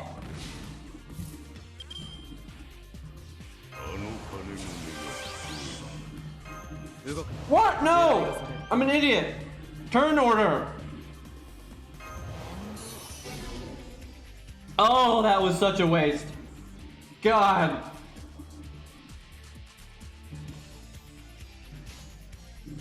Don't say it, chat. I already know. I already know.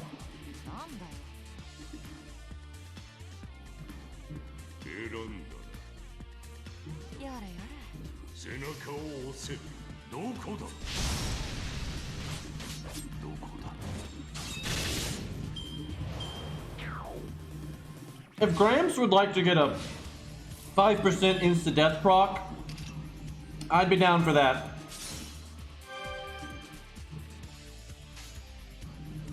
Thankfully, the way the heal worked out on that turn, my blunder earlier ended up not mattering. That heal just would have overhealed more if I had done it right. Now, that's just luck, by the way, so I still should not have done it.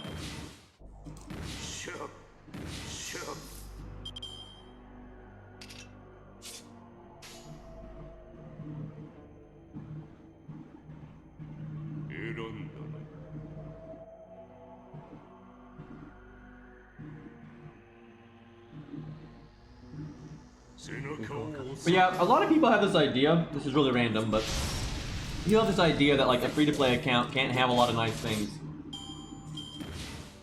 Which is ridiculous. Like, you play this game long enough, you do the events, use your SQ wisely, you can get, I mean, my god, it's pretty easy for a free-to-play, like, that, our new account, mark my words, you give that account enough time, as long as I actually bother to play it in events and stuff. It's gonna get all kinds of OP shit. Now, I will say though, due to how people want me to play that account, it's probably not going to get really high MP rank 5 stars. Because what I do on my main is, I don't roll very often, right? And when I do roll, I try to get like MP 2 of a 5 star, because I stockpile. We're not going to do that on the ult account. People seem to like the idea of just blowing our load on story.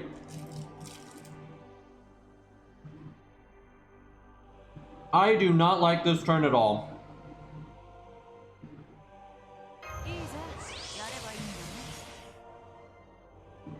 Maybe I should just insta-death this with Gramps, but what if he fails?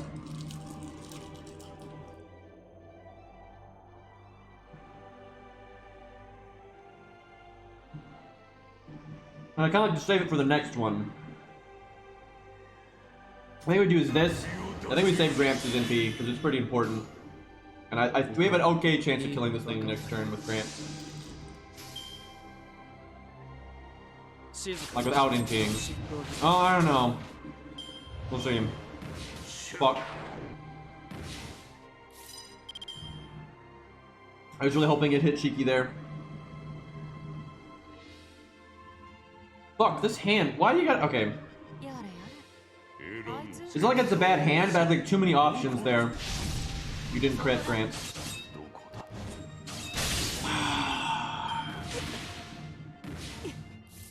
We could have done so many great things there.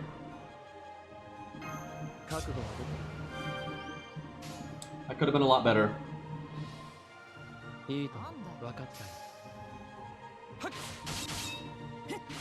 Like insta-death the team.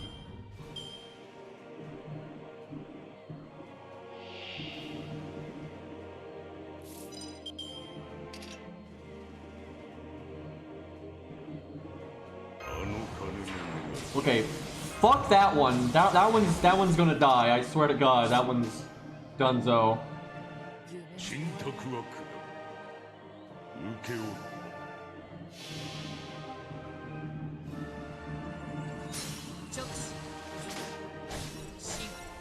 There we go.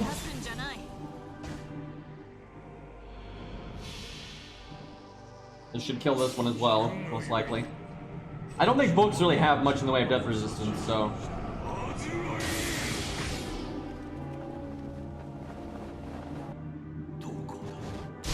You know what would have been amazing is if Gramps had procced his insta-death auto attack right there. That would have just been the best.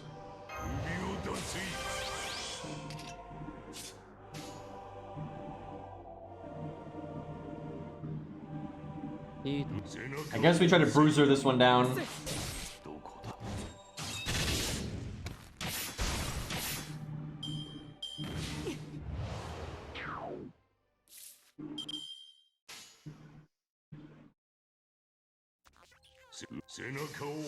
Gramps doing well, very tanky boy. And he's got, you know, his MP damage is pretty laughable, but because of instant death, it doesn't matter. So he's kind of been great here.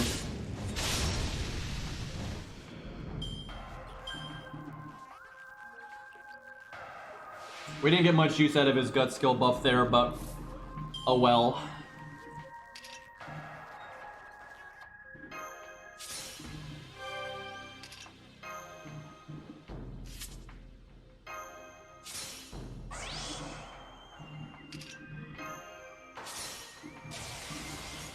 Not as much insta-death chance on this one, but we can do some deeps.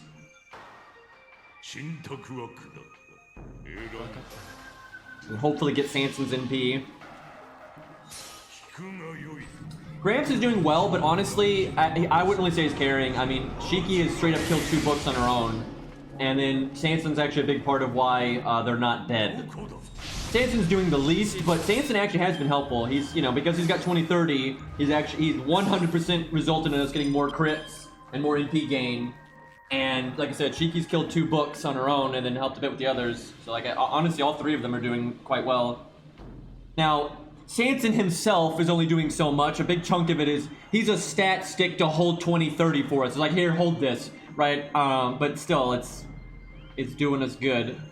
I'm actually gonna heal Sanson because he's close to getting his NP.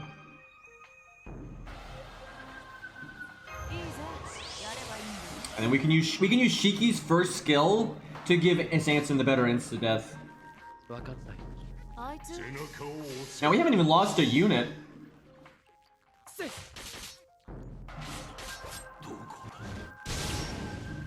Insta death squad, man. He has triple flat damage up. I think it's only like 200 flat damage though, so it's probably like 600 in total. That ain't anything to really worry about.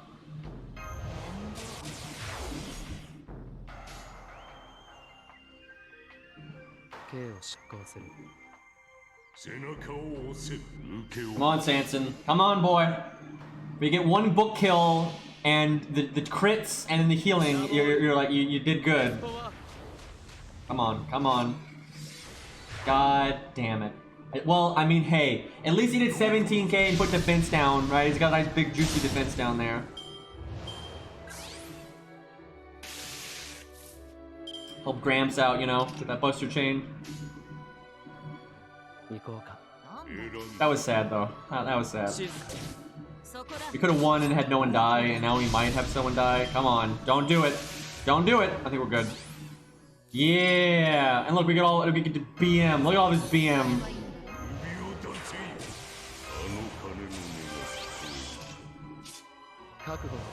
Anti-human damage. That'll get him.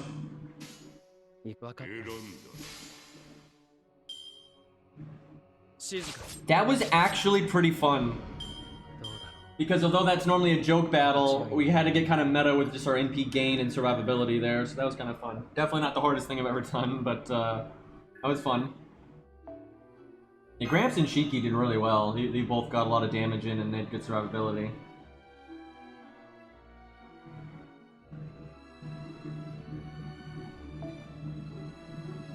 Oh my god, it's a thing! It's a thing! Alright, how do we do this time? I feel like this time we yeet, and we do some other gimmick.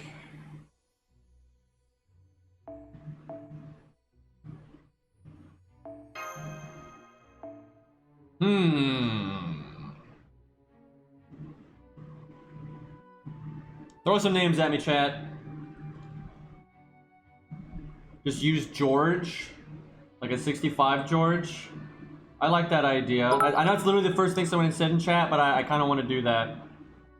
Have some bits. Thank you, dude. I appreciate it, man. Percival, I wish.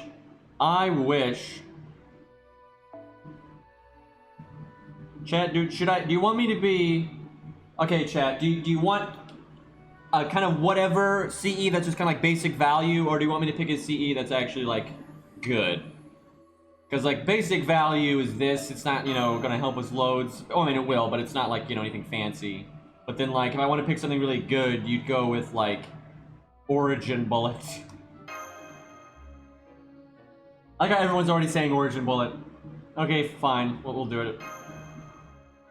Although, you know, honestly, I'm not sure how much. I mean, this will do more damage, but the lack of starting NP does translate to less damage. We have 7,000 attack with this one. This one we have 8,000 plus 15% beyond that, right?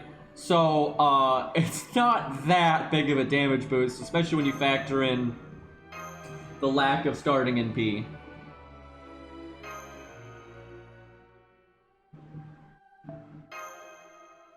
I get that CE so much on all of my accounts. I just get it all of the time. I think I have enough to limit break it twice and then have some left over. It's ridiculous.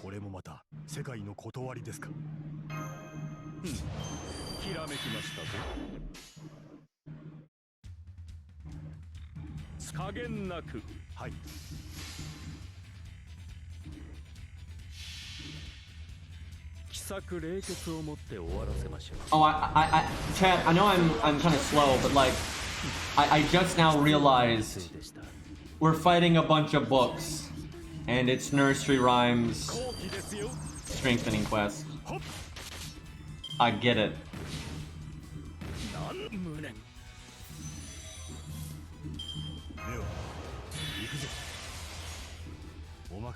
George, please kill this.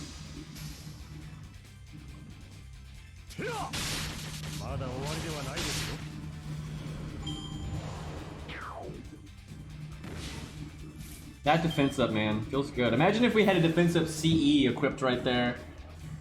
And then you got your turn where you get the defense up from your NP. I kind of wish I had brought Atlas. I think I should have brought Atlas. His skills are worth enough that... Though getting them again is kind of better than whatever another Mystic Code can give you, I would say. This here. We should be alright. Oh, it's only 2 waves. What a joke. You know what's funny is the whole assassin thing we just did would probably be easier on this stage just because there's less enemies. Unless the gold book has got really good death resistance. And by gold, I mean silver. But I mean the, you know, its health border is gold, but it itself is actually a silver book. And then the silver books are actually gold.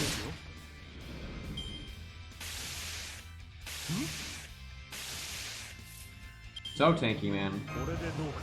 Okay, we don't have a defense buff now, but we'll be fine.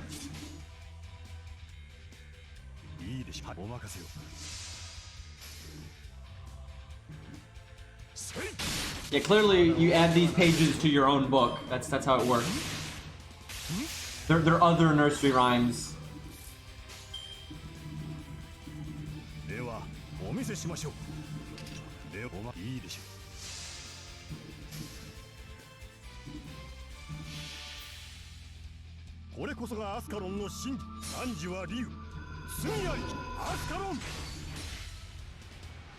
Not too bad at damage. Obviously the CE is a good part of it, but not too bad. All things considered. 65 unit with very little attack stat.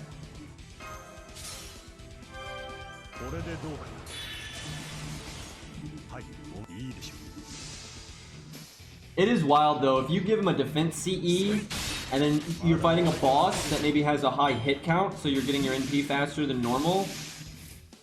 It's crazy, right? His defense up gives him a huge, defense boost. Surprise, surprise, his taunt, excuse me. And then you get the defense up constantly from the CE, and then you're applying the defense up from the NP often. And then you're so tanky.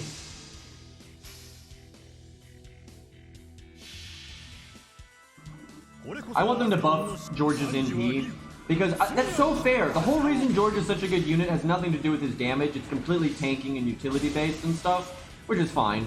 And buffing his NP normally wouldn't even help him, because you just don't use him that way. But on the side, it'd be nice if he could do some nice nuking damage. And he's, there's not much in the way of art writers, and he is an art writer, so that'd be pretty cool, honestly. Look, they even give us the pages. See, they're giving us the pages to add to our book.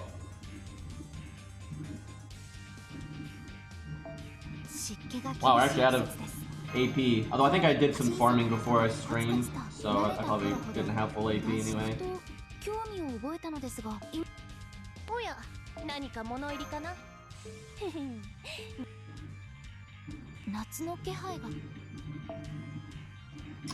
I don't really want to use a gold apple for the final stage. It feels bad leaving it like that. I think we'll just hop onto our... We either hop onto our Achilles account / Gilgamesh account, or we do the 1 to 3 star account. I feel like we should do the 1 to 3 star account because I have not been keeping up with that account at all, so I might as well jump on it real quick and play that a little bit. We gotta get Assassin's Gems over there. That's kind of the shtick. So I want to stream a bit more. But yeah, this isn't a great time to be blowing apples. That's kind of disappointing though to get that far and not finish. We're not gonna fight Lee's students yet. But we are gonna soon. Honestly, if I was actually actively playing that account, oh fuck, I have to switch phones again. But if I was actively playing that account,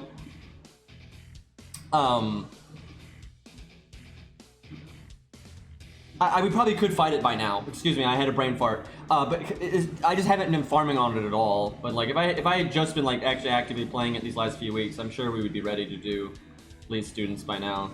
Because I have a pretty decent strategy for it.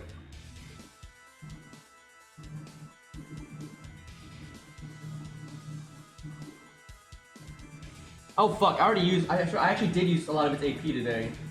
Maybe we just do the ult account then. I just don't really want to switch. I kind of just want to use the phone I'm on right now. I'm lazy. I swear though, I will play the 1 to 3 star account later today. I'll make sure I get some farming in. I've been putting that off. But yeah, I want to beat Lost Ball 3 on the 1 to 3 star account. Because like, it was so hard to beat that fucking... stage with Horse Bindo and Pretty Boy, right? That was so hard that I kind of want to... I want to beat the rest of it, right? And I'm pretty sure we can.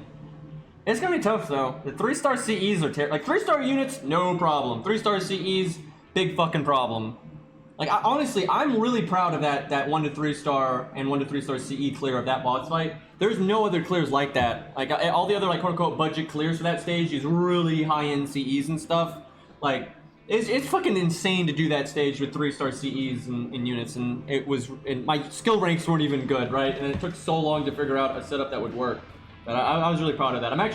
I regret so much that I didn't have that recorded. I was really proud of that kill.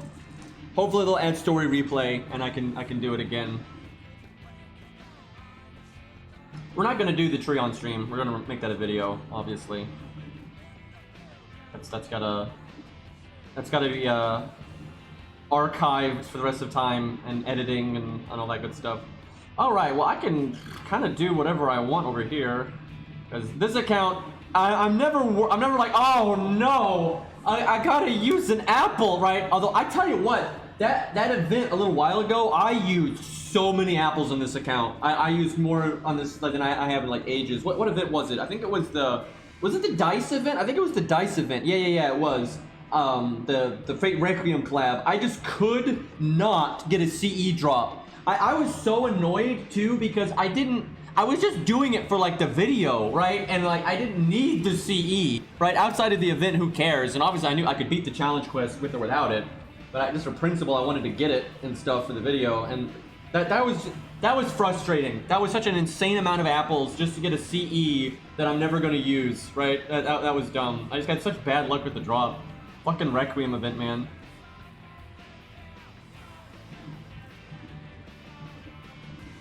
Yeah, so you could start Lost Belt and still do Epic of Remnant on the side, and vice versa. Oh, I suspect I actually need to do this stage. I doubt I'm saving it for anything. Like, video-wise or anything, so... Because sometimes I save stages for, like... You know, if I ever make Epic NPs 3, you know, you need enemies to fight to make the NPs look right and everything, but, I don't think I'm using the stage for that. I think I just happened to stop here. Fight those Lancers with an Archer. Why not? There's Sabers here too, so hopefully there's not a lot of Lancers.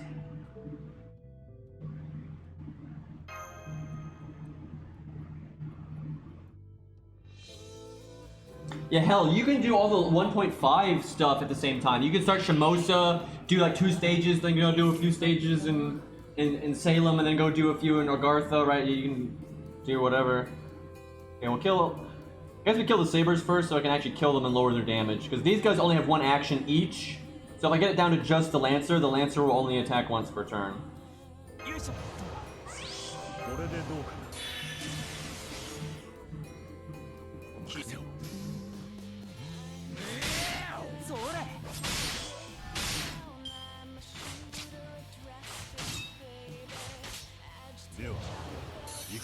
Okay, this is kind of a whatever the fuck day for FGO.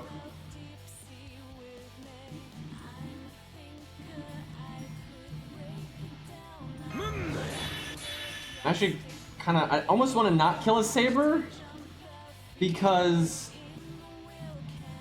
I want Leonidas to die and the Saber does counterclass damage. If I kill one of them, the Saber only gets to attack once and we have the evade for a hit. So part of me wanted to keep 2 Sabers alive, so he was really likely to die. Oh, thank goodness the Lancer pings it off. Okay. That's good.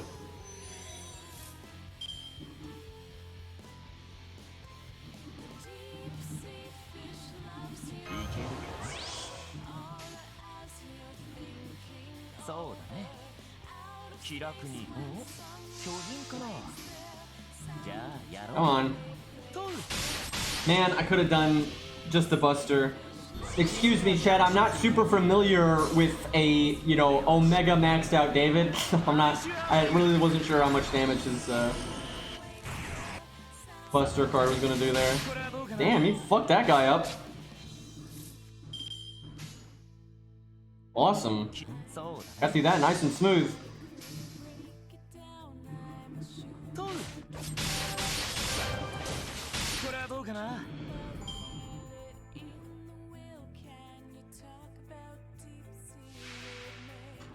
LOL. I thought there was gonna be like another Lancer, right? I thought there'd be more than that. What a joke battle. I'm so not worried about Nero. I'm pretty sure we're gonna be just fine here.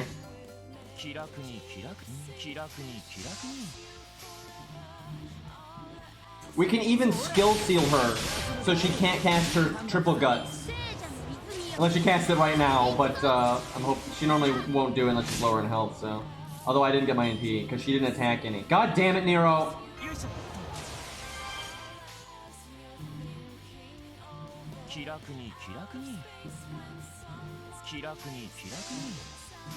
And also, I like how her Imperial Privilege landed everything, because of course it did.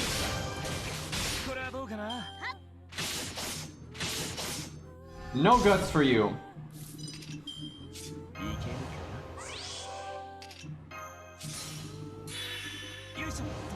All this value, man, and we still got invulnerability.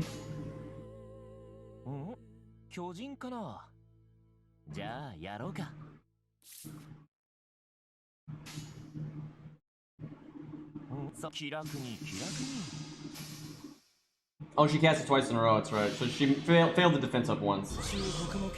Man, if she had actually landed that defense up, that would have been super annoying.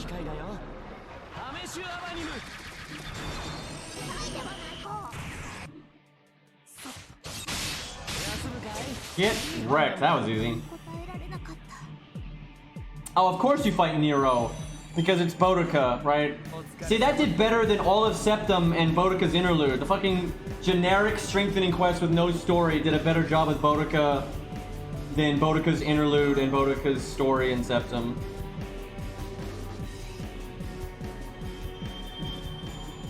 What a travesty. By the way, you could have like tripled her health or even quadrupled it, and I think we would have been fine.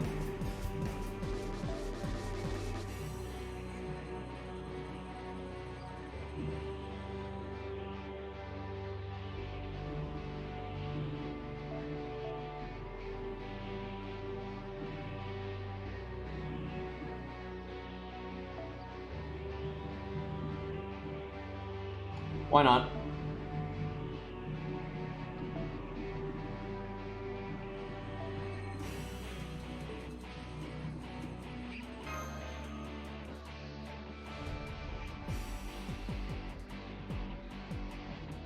Dude, I just...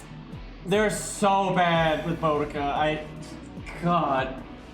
Hopefully they'll fix it someday. You know, they kind of sorted out Billy in Lost Belt 1, thankfully, so hopefully Boudica will get her moment.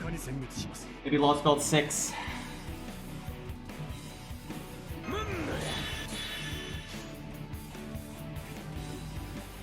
Yikes. Watch this Nat Starjin.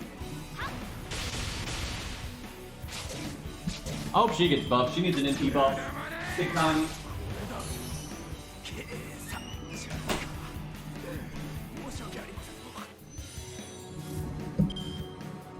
The wet noodle is kind of disappointing.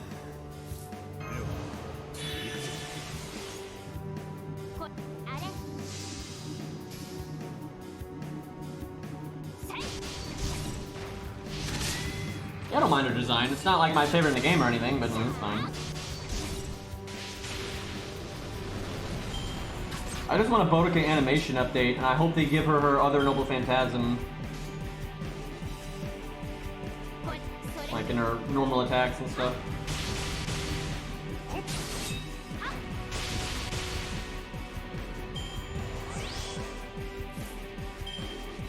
Crap, I kind of want to not kill it. I only got one turn left, yeah. I mean, unless he crits, I don't see George dying, but... I like how look at all these... There's like no way for me not to do a lot of damage here. Actually, that wasn't too much. And he just buffed. Come on, dude. Crit, you have double crit buff, just hit George. It doesn't have his defense buff anymore. You can do this. You can't do this. I guess we take the 50-50. Like, we hope he NPs George. It'll actually hurt, though, if he doesn't. Come on, man. Come on. Yeah, what a pal. It all worked out.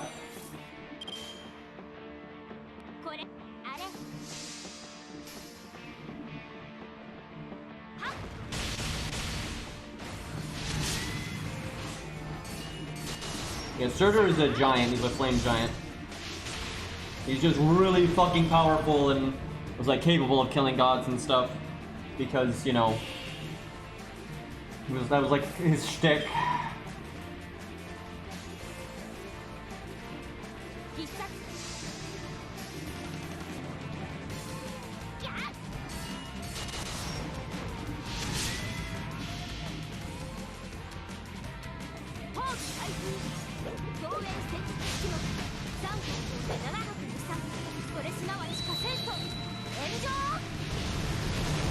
And Norse mythology is pretty wild, man.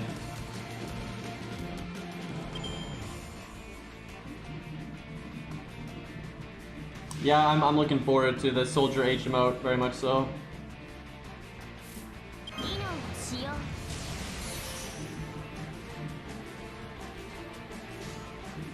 Do I just Zerg my NP? I mean, I could probably kill him with normal attacks pretty quick, to be honest. But it's more stylish to do it this way.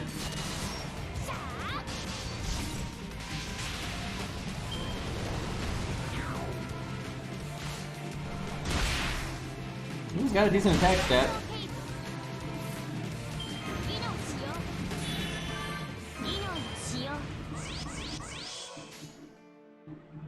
Quick up means more NP gain on my quick cards, so hopefully this is enough to get me my NP.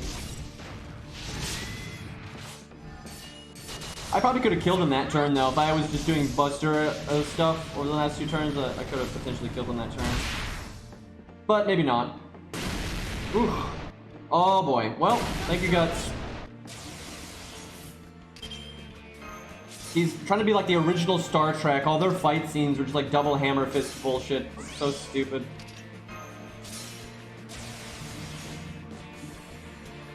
And then somebody tells me that the NP doesn't do more damage in the 3rd spot. And then I'm all, oh, really? I had no idea. Oh my god, she killed it. God damn it. I just wanted to see the normal card damage and then do the NP. But then she just killed it. That's a testament to, ooh! Never mind. I have no complaints. Everything is fine.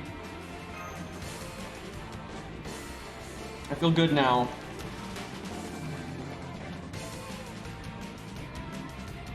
I feel like we should use Boudica. Crap, now I gotta switch to the main account to slot my Boudica, because no one's gonna have a Boudica worth using if I don't slot mine, so. In one moment. Thankfully, my main account is on the same phone, so.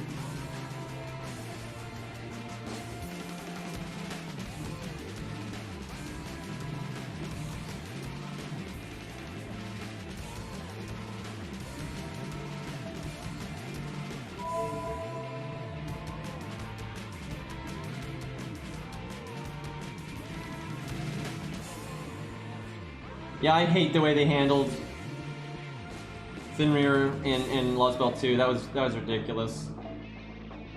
That was just a giant fuck you to anybody that likes him.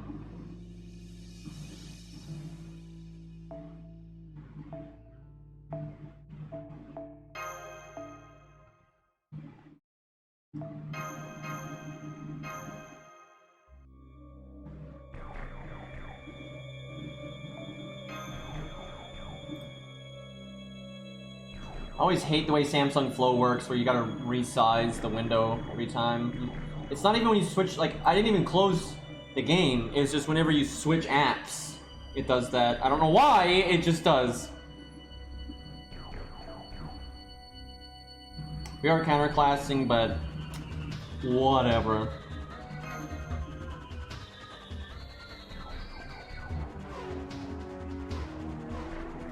Yeah, this is the thing, you don't want just, it's so one-dimensional, just have Surtur do everything, right? You can have other things at play and, you know, other things to worry about and other factions and all that good stuff. Why are these guys casters? Like, the middle guys, sure, those guys are always casters, but why is the spearmen, why the hell are they casters right now? It's not, there's no story either. This isn't like a thing, right? This is just a generic strengthening quest that does not come with an interlude. So I guess they just want Boudica to do, but they're not even Romans. They're Celtic. This don't make no sense. Also, George didn't die, god damn it.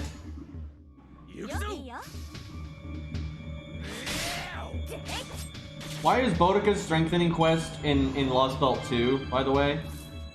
Or just in some place that looks like it? Fighting Celts? There weren't even Celtic people there. I guess they're just using the background as a background. It's not necessarily taking place in Lost Belt 2, so it's not necessarily Norse. But I still don't know why. I don't get it. Like normally you can see some kind of theme, because like with Mordred's, you know, again, no story, but every single enemy she fought was like heavily armored. That was the thing, you know, Billy's, everyone had guns. And that other one, it was Romans. It was Boudica, but I don't know what the hell's going on here. Also, I like how none of my guys are dying, like, not even close.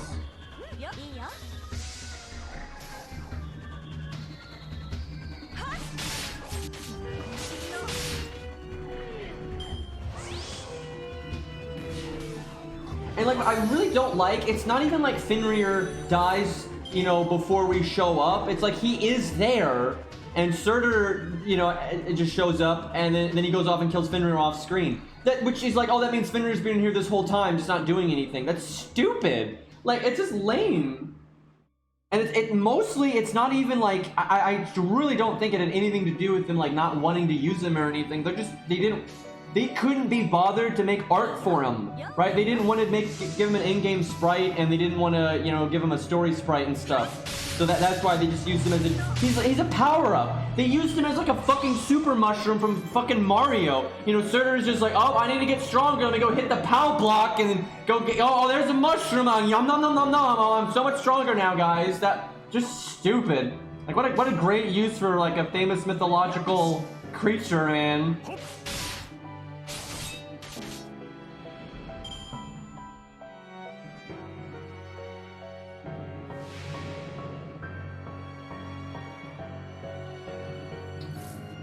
I do not understand.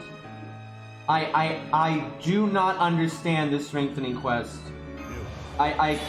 What is this? I mean, the only connection I've got here is Celtic and casters. But what the fuck does that have to do? Like, what?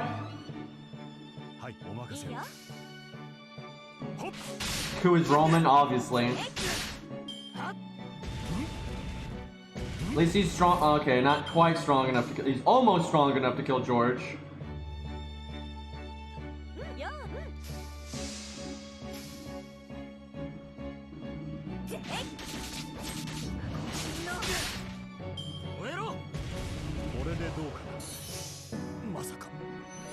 Alright, this is not going to be a problem.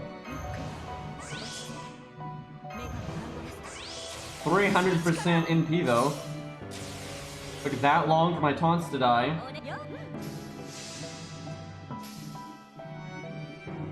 Yeah, caster. Both of the things on screen right now need animation updates really bad. That's not a chariot, Boudica. That's a couple of wheels. That does not constitute a chariot. Can you imagine? Obviously, canonically, that's not what our MP looks like. You know, we know this, but can you imagine if, like imagine you got your dumbass main character, you know, sitting there drooling like normal, and then, you know, Nash is there, you know, and then Boudica's hanging out with them, you know, and you're like, stand back, guys, I got this, I'll block this NP for us, I'll use my chariot, and the Nash is like, oh yeah, that's like a famous defensive noble phantasm, and then she's all like, you know, chariot of Boudica, and it's just a couple of wheels, you know, rolling around. And then Boudica's acting like this is serious, and everyone else is like, And then obviously the enemy's NP kills Boudica because a couple of wheels can't fucking protect you from an NP. And then Ash is like, I guess I'll, do Lord Camelot.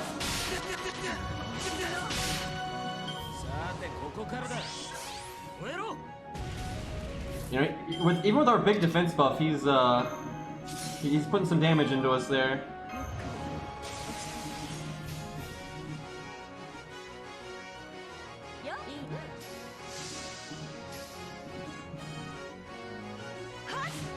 I mean, a giant magical chariot is a lot better, yes. Like, if you duck down, it's completely encompassing you. And if it's, like, you know, made out of stuff that's supposed to protect you, then yeah, it's... How do you think Iskander survived Excalibur? Like, it's his chariot.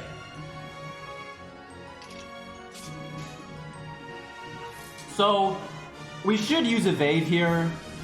Part of me wants to see if we can face tank it, but we really shouldn't. That's not a wise thing to do. Wait, hold on, this music's not appropriate. It's not a mirror match.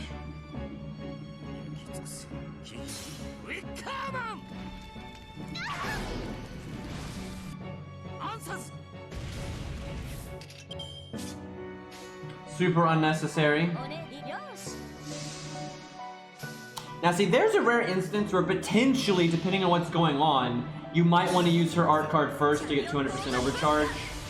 It would completely depend on the circumstance, so you might be better off, you know, getting the overcharge for the next NP or the NP gauge for the next NP. But in, like some team settings and depending on like what you're trying to phase tank, there could be a time where that would be worth it.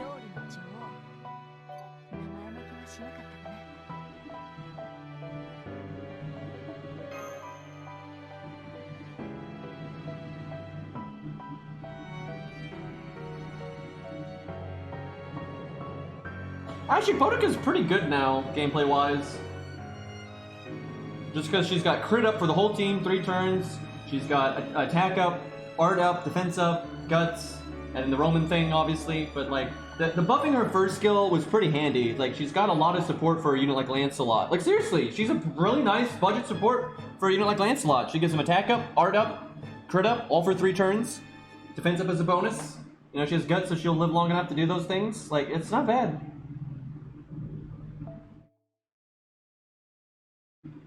She's not amazing. I don't think she's like the best 3-star ever, but she's pretty solid. And if you happen to have Romulus, then she's pretty good. Like if you do have Romulus, then she's doing pretty good for herself for a 3-star.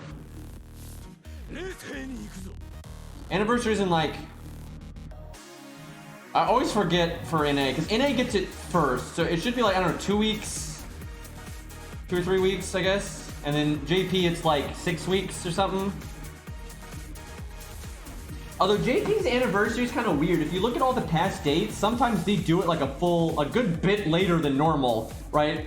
They don't always land on the same date. You think an anniversary would always land on the same date, but they always make the anniversary event like a big like shtick. It's not like a 1-day thing, you know. It's like a multi thing, and sometimes the date for JP is kind of fluctuated a bit. It's next week. Oh, that's sooner than I thought. Oh man, that means Medusa buff, Ku buff, Bushi buff, all that good stuff. Finally,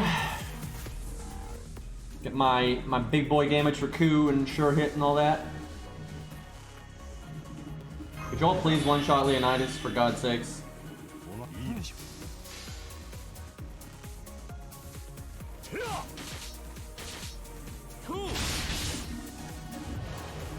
That's no. You just. I like how he didn't even heal the what? What the fuck? You all just had to, all you had to do was attack twice, and you all over here healing the guy that already had full health, and then the one guy healed himself. God, I hate when Leonidas doesn't die, because then I can't Thomas George, because that guarantees he won't attack Leonidas, so it's like, it just sucks.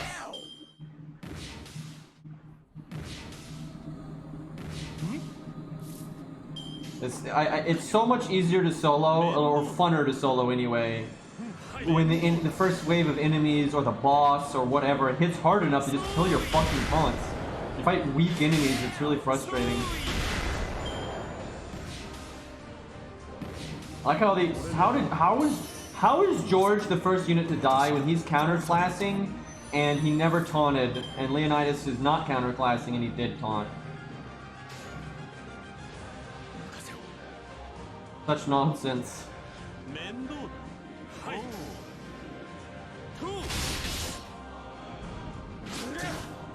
At least it meant he never got his defense buff, so he died easier. Do I just hope he kills Leonidas? I mean, they've had a million turns and they just have not attacked him. I'll give him at least one more turn. There you go.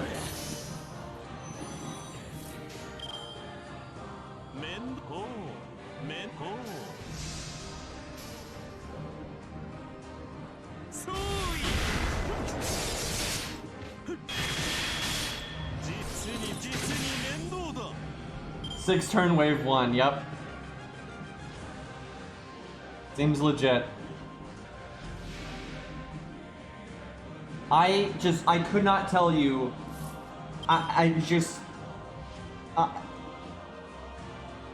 Sure. This is so related to Boudica, guys. Totally. So I don't have low health, so I don't get the guaranteed crazy attack buff. If I had a guaranteed attack buff spam, I'm pretty sure I could just one-shot her here. We still might kill her here, depending on if we get lucky. Also, we might crit or something.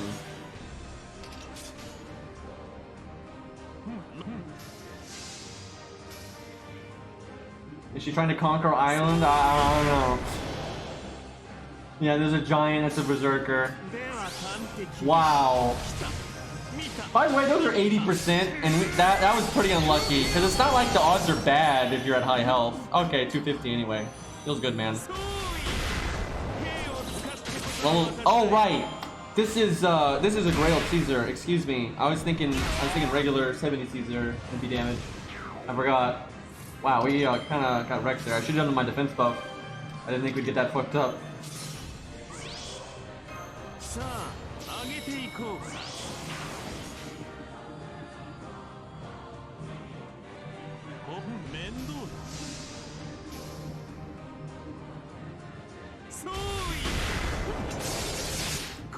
Yeah, I know, we barely landed any of the attack buffs there, but we still did 250. Pretty nice. Yeah, Caesar's really good now. I'm totally liking the hero proofs, though.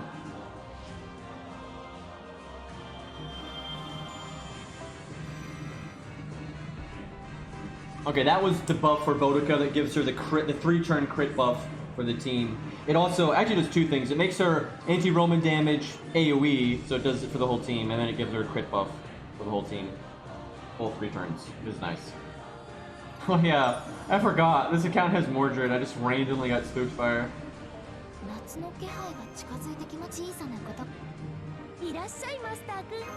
I haven't leveled her though, because you know, my main account. Level 100 MP5, I think we're good.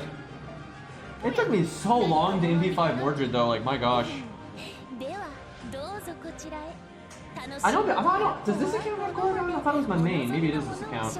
Yeah, I know I got Gorgon like a million times on one of my accounts.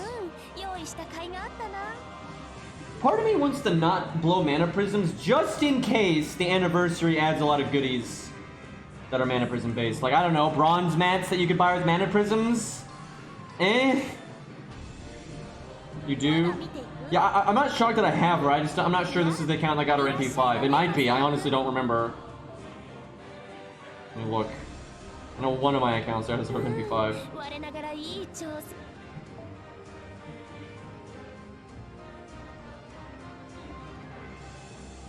Oh yeah. I got King Potato Chips when I was trying to get MP5 Gwaine, because my Gwaine was like MP3 or MP4 or something. And Gwaine was rated up with her. So like, yeah, I'll try to get another. I think he was MP3. I picked him for my free 4-star ticket and made him MP4, and then he got rated up with King Potato Chips. So I was like, fuck it, I'll go for MP5. But yeah, then I got her.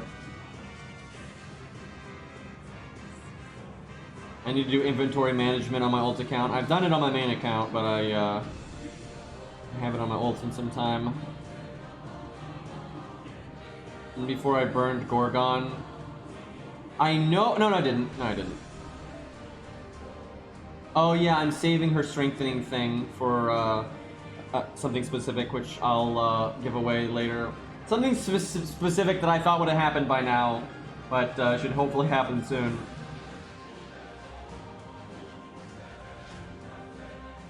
Here, we'll get the NP rank sorted at least.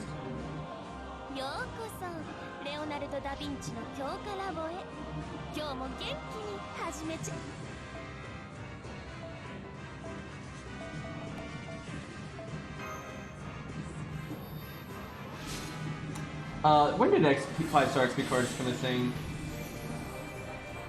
It was before the new bronze. It might be this anniversary for NA. I guess it is.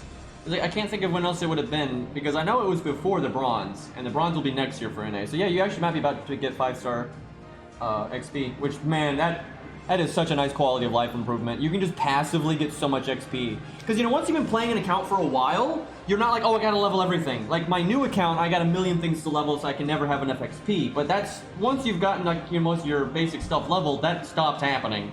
And you'll go for a long periods of time without needing to level anything. That does take quite a while to get to that point, though. But whenever you're waiting around for them to add something you actually care about, or to add new low stars or whatever, you're just passively getting, you know, 5-star embers and 4-star embers out of FP, and the rate's pretty generous. So you end up. That's why I so rarely do. Jesus, I so rarely do ember stages on my main account now.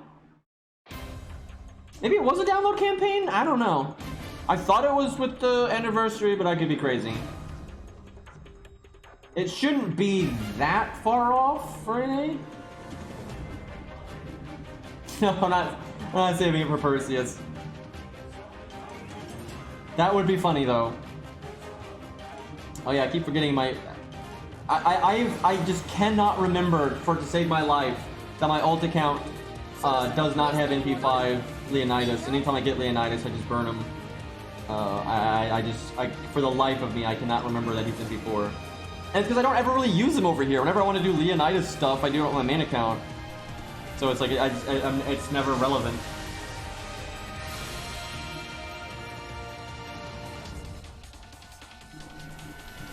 Part of me wants to roll because I got all this FP and get another copy and fix that, but anniversary's coming, so just in case, I should, you know, hold on to my mana prisms, hold on to my rare prisms, hold on to my FP.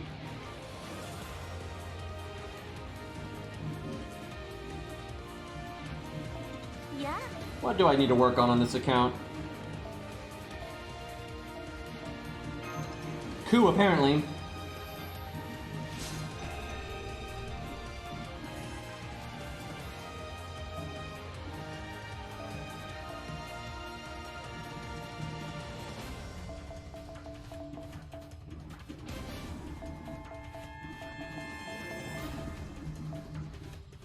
So, I want to point out that the levels,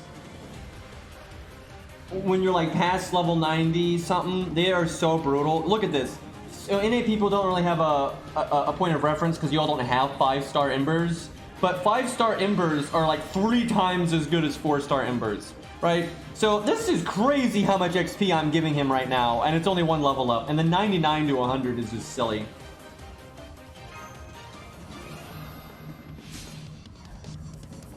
This is my regular ult account. We were playing the new account earlier, but we ran out of FP and I didn't want to use apples because there's nothing really going on. I actually probably am going to give him foot foes. I'm probably going to try to make this coup as max as possible. That way I can do, you know, really silly stuff. I have proto coup, this coup, then some of my main accounts coup. You know, maybe I've catched a coup.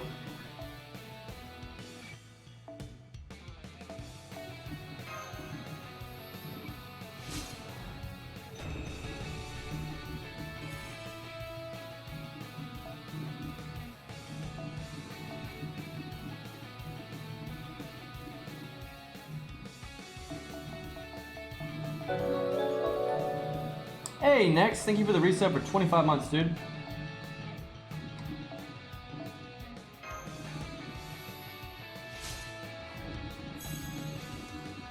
Yeah, 99 to 100 it's not great. And I never know how to say your name, but I'll just call you Day. Thank you for the resub as well for 6 months. Thanks, guys. This is the most subs I've ever had, so I really appreciate everybody.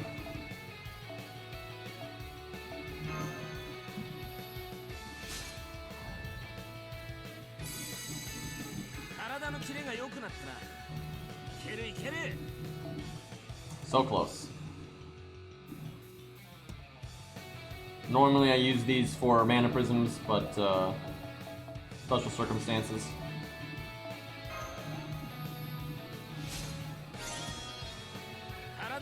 I'm so excited for the anniversary though, because generally the anniversaries, even if it's disappointing that they don't add a new game mode or they don't add story replay, they still normally do good stuff. You know, the new bronzes are super cool and everything. Can you imagine how nice it would have been though if they'd added those new bronzes and then they also gave us story replay to test them out in? Wouldn't that have been nice? But maybe someday.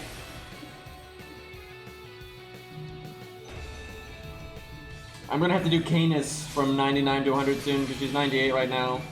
So one more grail.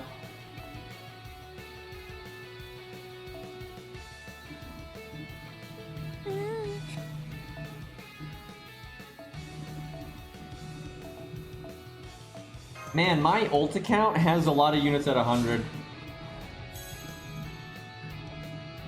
Let me look at this. We got Ku now, Gwaine, Gilgamesh, Proto Ku, Achilles, 100 Phase.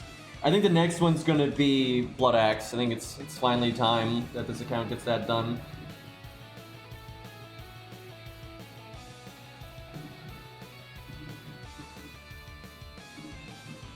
Oh yeah, we gotta get. I forgot I have Forspendo on this account because I picked him as my free 5-star. Feels good, man. Yeah, no. That you get to test double coup would be nice. I probably won't do it in the video though until something really demands it, or it's thematic, or just like until he's finished, right? Because he's not 2K FO'd yet and all kinds of things, and his skill ranks aren't done yet, so.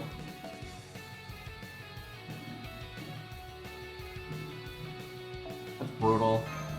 Rip hero proofs, dude. Look, just so many hero proofs just like gone. Big oof.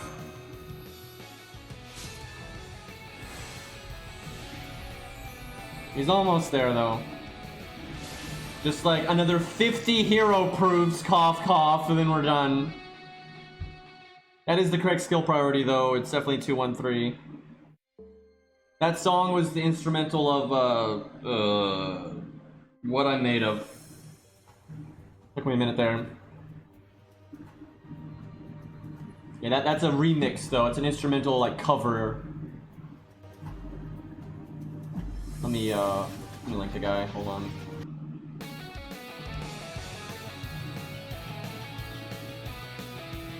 This guy does a lot of really cool stuff. You wanna check him out? There you go. He does a lot of like Tales of music, Sonic music, Fire Emblem music, stuff like that. A lot of anime music as well.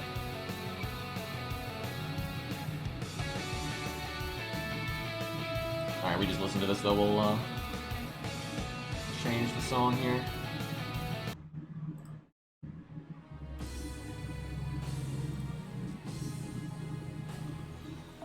Alrighty, most of these I'm saving for like videos and whatnot. Go mess around with Thorboy Edmund. Haven't done that in a while.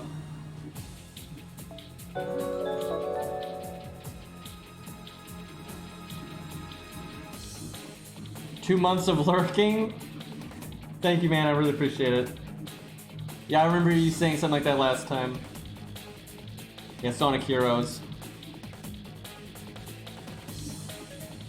Pretty sure Kane has soloed this, which is not surprising. This kind of rewards having, you know, burst survivability and burst damage, and that's exactly what she has.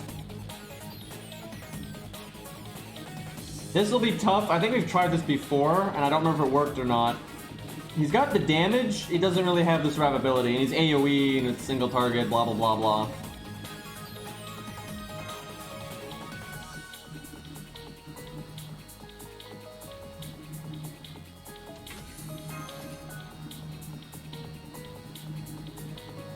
I mean, it's not really an excuse, I just don't really play NA that much. That's kind of all there is to it. If I ever do something like, if I want to use like a writer or something on NA, I probably will. If we're doing like a solo or something. What a...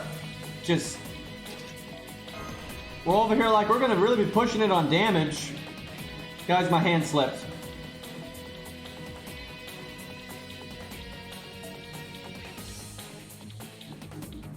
And before I can't summon Tusk. Oh, it's in his all slot, of course. That's his favorite unit, so what am I thinking?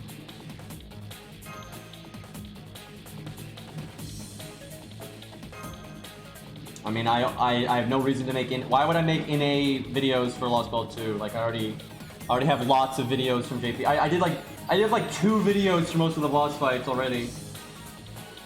Like, what am I gonna do that I haven't already done? I guess the one thing I could do is make the video quality better because it's old, but... I already did a 1 to 3 star team for Surtur. I did a Billy solo for Surtur. Like, I'm more than happy with what I have. And the Phantom solo. I fucking love the Phantom solo. It's seriously one of my favorite videos I've ever done because it was actually really hard. Like, you had to really think about... Like, it was just... You're never gonna get that from Phantom again, really, because like it was a stage that it was actually good for him, but you actually had to work. You got value out of all 3 of his skills. You had to really think about when you used him. You had to think about your kill order. You had to think about when you NP'd. Then I got to do the music and everything. Like I was so happy with that video. It's like it wasn't just a meme. It was actually good gameplay with Phantom, which we'll like never see again. Unless they buff him.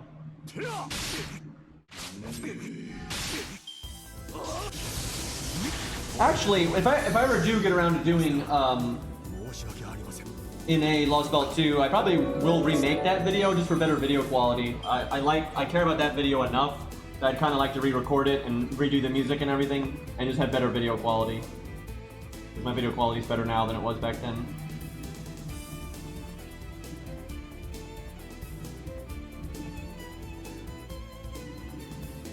Yeah, Phantom Life, man. What are you gonna do? It's not the best. Oh, Arjuna with the gifted sub to Golden. Thank you, Arjuna. You and Finn, man, always gifted sub. And then Dream with the 100 bits. I appreciate everybody. Good old green emojis. I'm down. I hate this crit spread so much. Dude, do I go for a second NP? This is such a mess. Look at that. The quick card took all 40%. I kind of want to NP quick art and try to NP again, then do all this stuff. I don't think that's right though. Because we're gonna die in like 2 or 3 turns, and giving up C red press red is not a good idea. God, this sucks.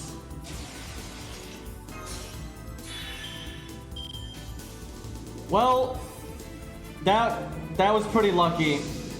At least we get the one guaranteed crit, and it's the one that has the anti-servant damage on it. So we had initial awful luck, but that kind of ran it back there. And then we crit with the 60%. Dude, don't kill me this turn. Come on, Buff. There you go. Like, give me that one turn. That's really good for me. Come on, Darius. Let's go, big guy. We're doing the enlightened path of the red, the path of red. You might think that's blood, but no, it's Buster cards. So then we come back with 4k health, and then we use the heal, and on a very unlikely, but maybe we live one more turn, because that guts comes back at 4k life, and then we get the heal, and then we remove the dot.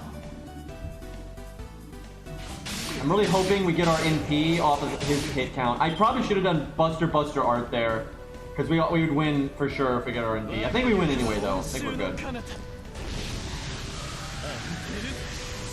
Yeah, Edmund's hit count is super fucking high. I'm hoping. Oh, nothing. Not even close. I think Darius actually has good NP gain off of being attacked. I think that's also a thing. I'm gonna put it in slow-mo, one because it looks cool, but so I have time to cancel the app. I don't want to lose this stage. But hell yeah, Darius, man. Berserkers do generally have a much easier time with this fight though, because they actually get counterclass damage, and Edmund doesn't have that much health. If you really want to make this fight a challenge, you do it with someone at neutral who's also AoE. Right, AoE neutral is really, you know, that's an uphill battle here. And if they can win at neutral and AoE, that's generally a sign of a really good unit. Oh, we wrecked him there. That was some serious overkill.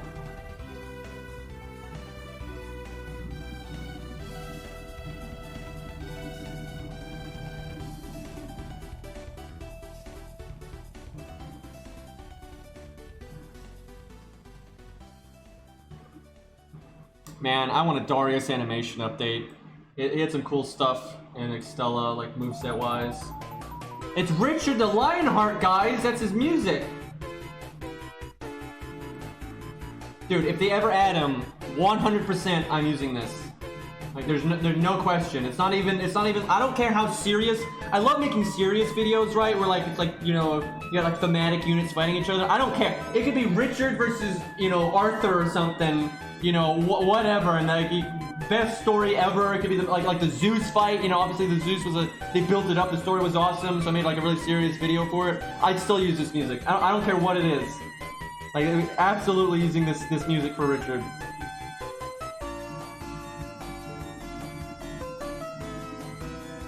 Yep, and then you do the Oki, and then you do the slow version instead.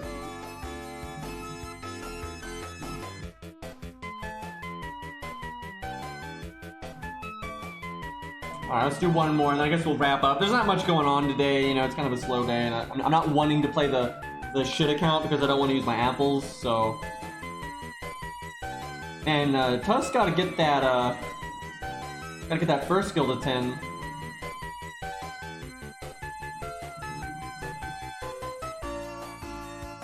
Well, there's a Medusa. Alright, I don't think she's gonna win. I know this stage, first of all, that CE is not good for this kind of stage. You want starting NP unless you get really lucky. But, this is really tough to do at neutral as AoE. Some units do it, but they're the units that are just super fucking good at soloing. Not that Medusa's trash at soloing, but she definitely isn't, she's not the best. And we don't have, this is an okay CE, it's just, it's not the best for this kind of fight. We definitely would want starting in PE.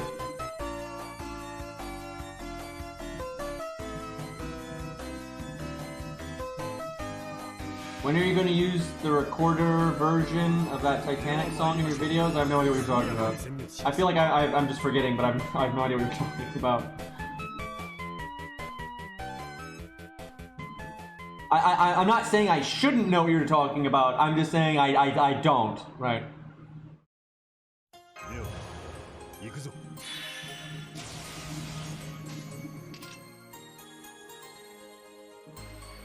Oh, this is probably going to get copyrighted now. I should probably nuke that. Feels bad. That's a really good instrumental, but I imagine Twitch ain't going to have any of that anymore.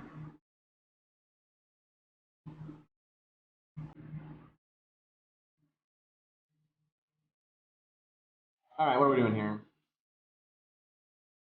I guess I'll use this right away, because we don't have starting NP.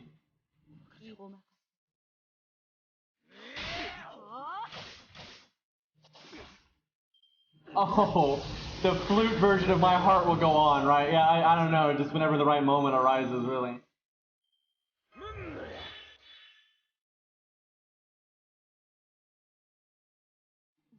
Come on, Medusa, let's come on, get your NP here. When Leonidas dies. That'll really help me out. I think we're good. Wait, which one does Leonidas have? Does he have the... I don't know if he has 20 or 15%. Please do the 20. Yes! Calculated.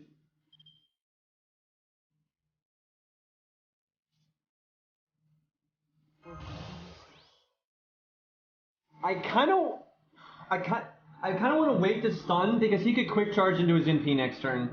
So I think we do it on that one so he can't. Next level plays. Do I save the attack buff for a crit turn? Yep.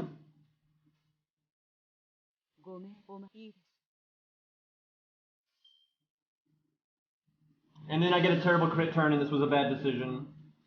Using him on this turn is way more guaranteed value, where I'm hoping for like the greed play. I'm glad we have a crit down though. It means he's not gonna just instantly bust the crit us and kill us. If he can do that. Ooh. Oh no. Ooh. Fucking Edmund, dude. He melts people. Heal's probably not gonna buy us a turn. Okay, so I could do Buster and potentially crit and do a bunch of damage and then NP next turn. Or I try to get my... He's not gonna attack though. Fuck, I'll do it now. Because I'll lose the other attack up. Please crit. I need you to crit with everything. It's not worth it if you don't crit with everything. Like all three need to crit here. And even then I'm not sure it's worth it. There you go, there you go. Yeah, nice. But yeah, I wouldn't get my NP there because he's not going to attack.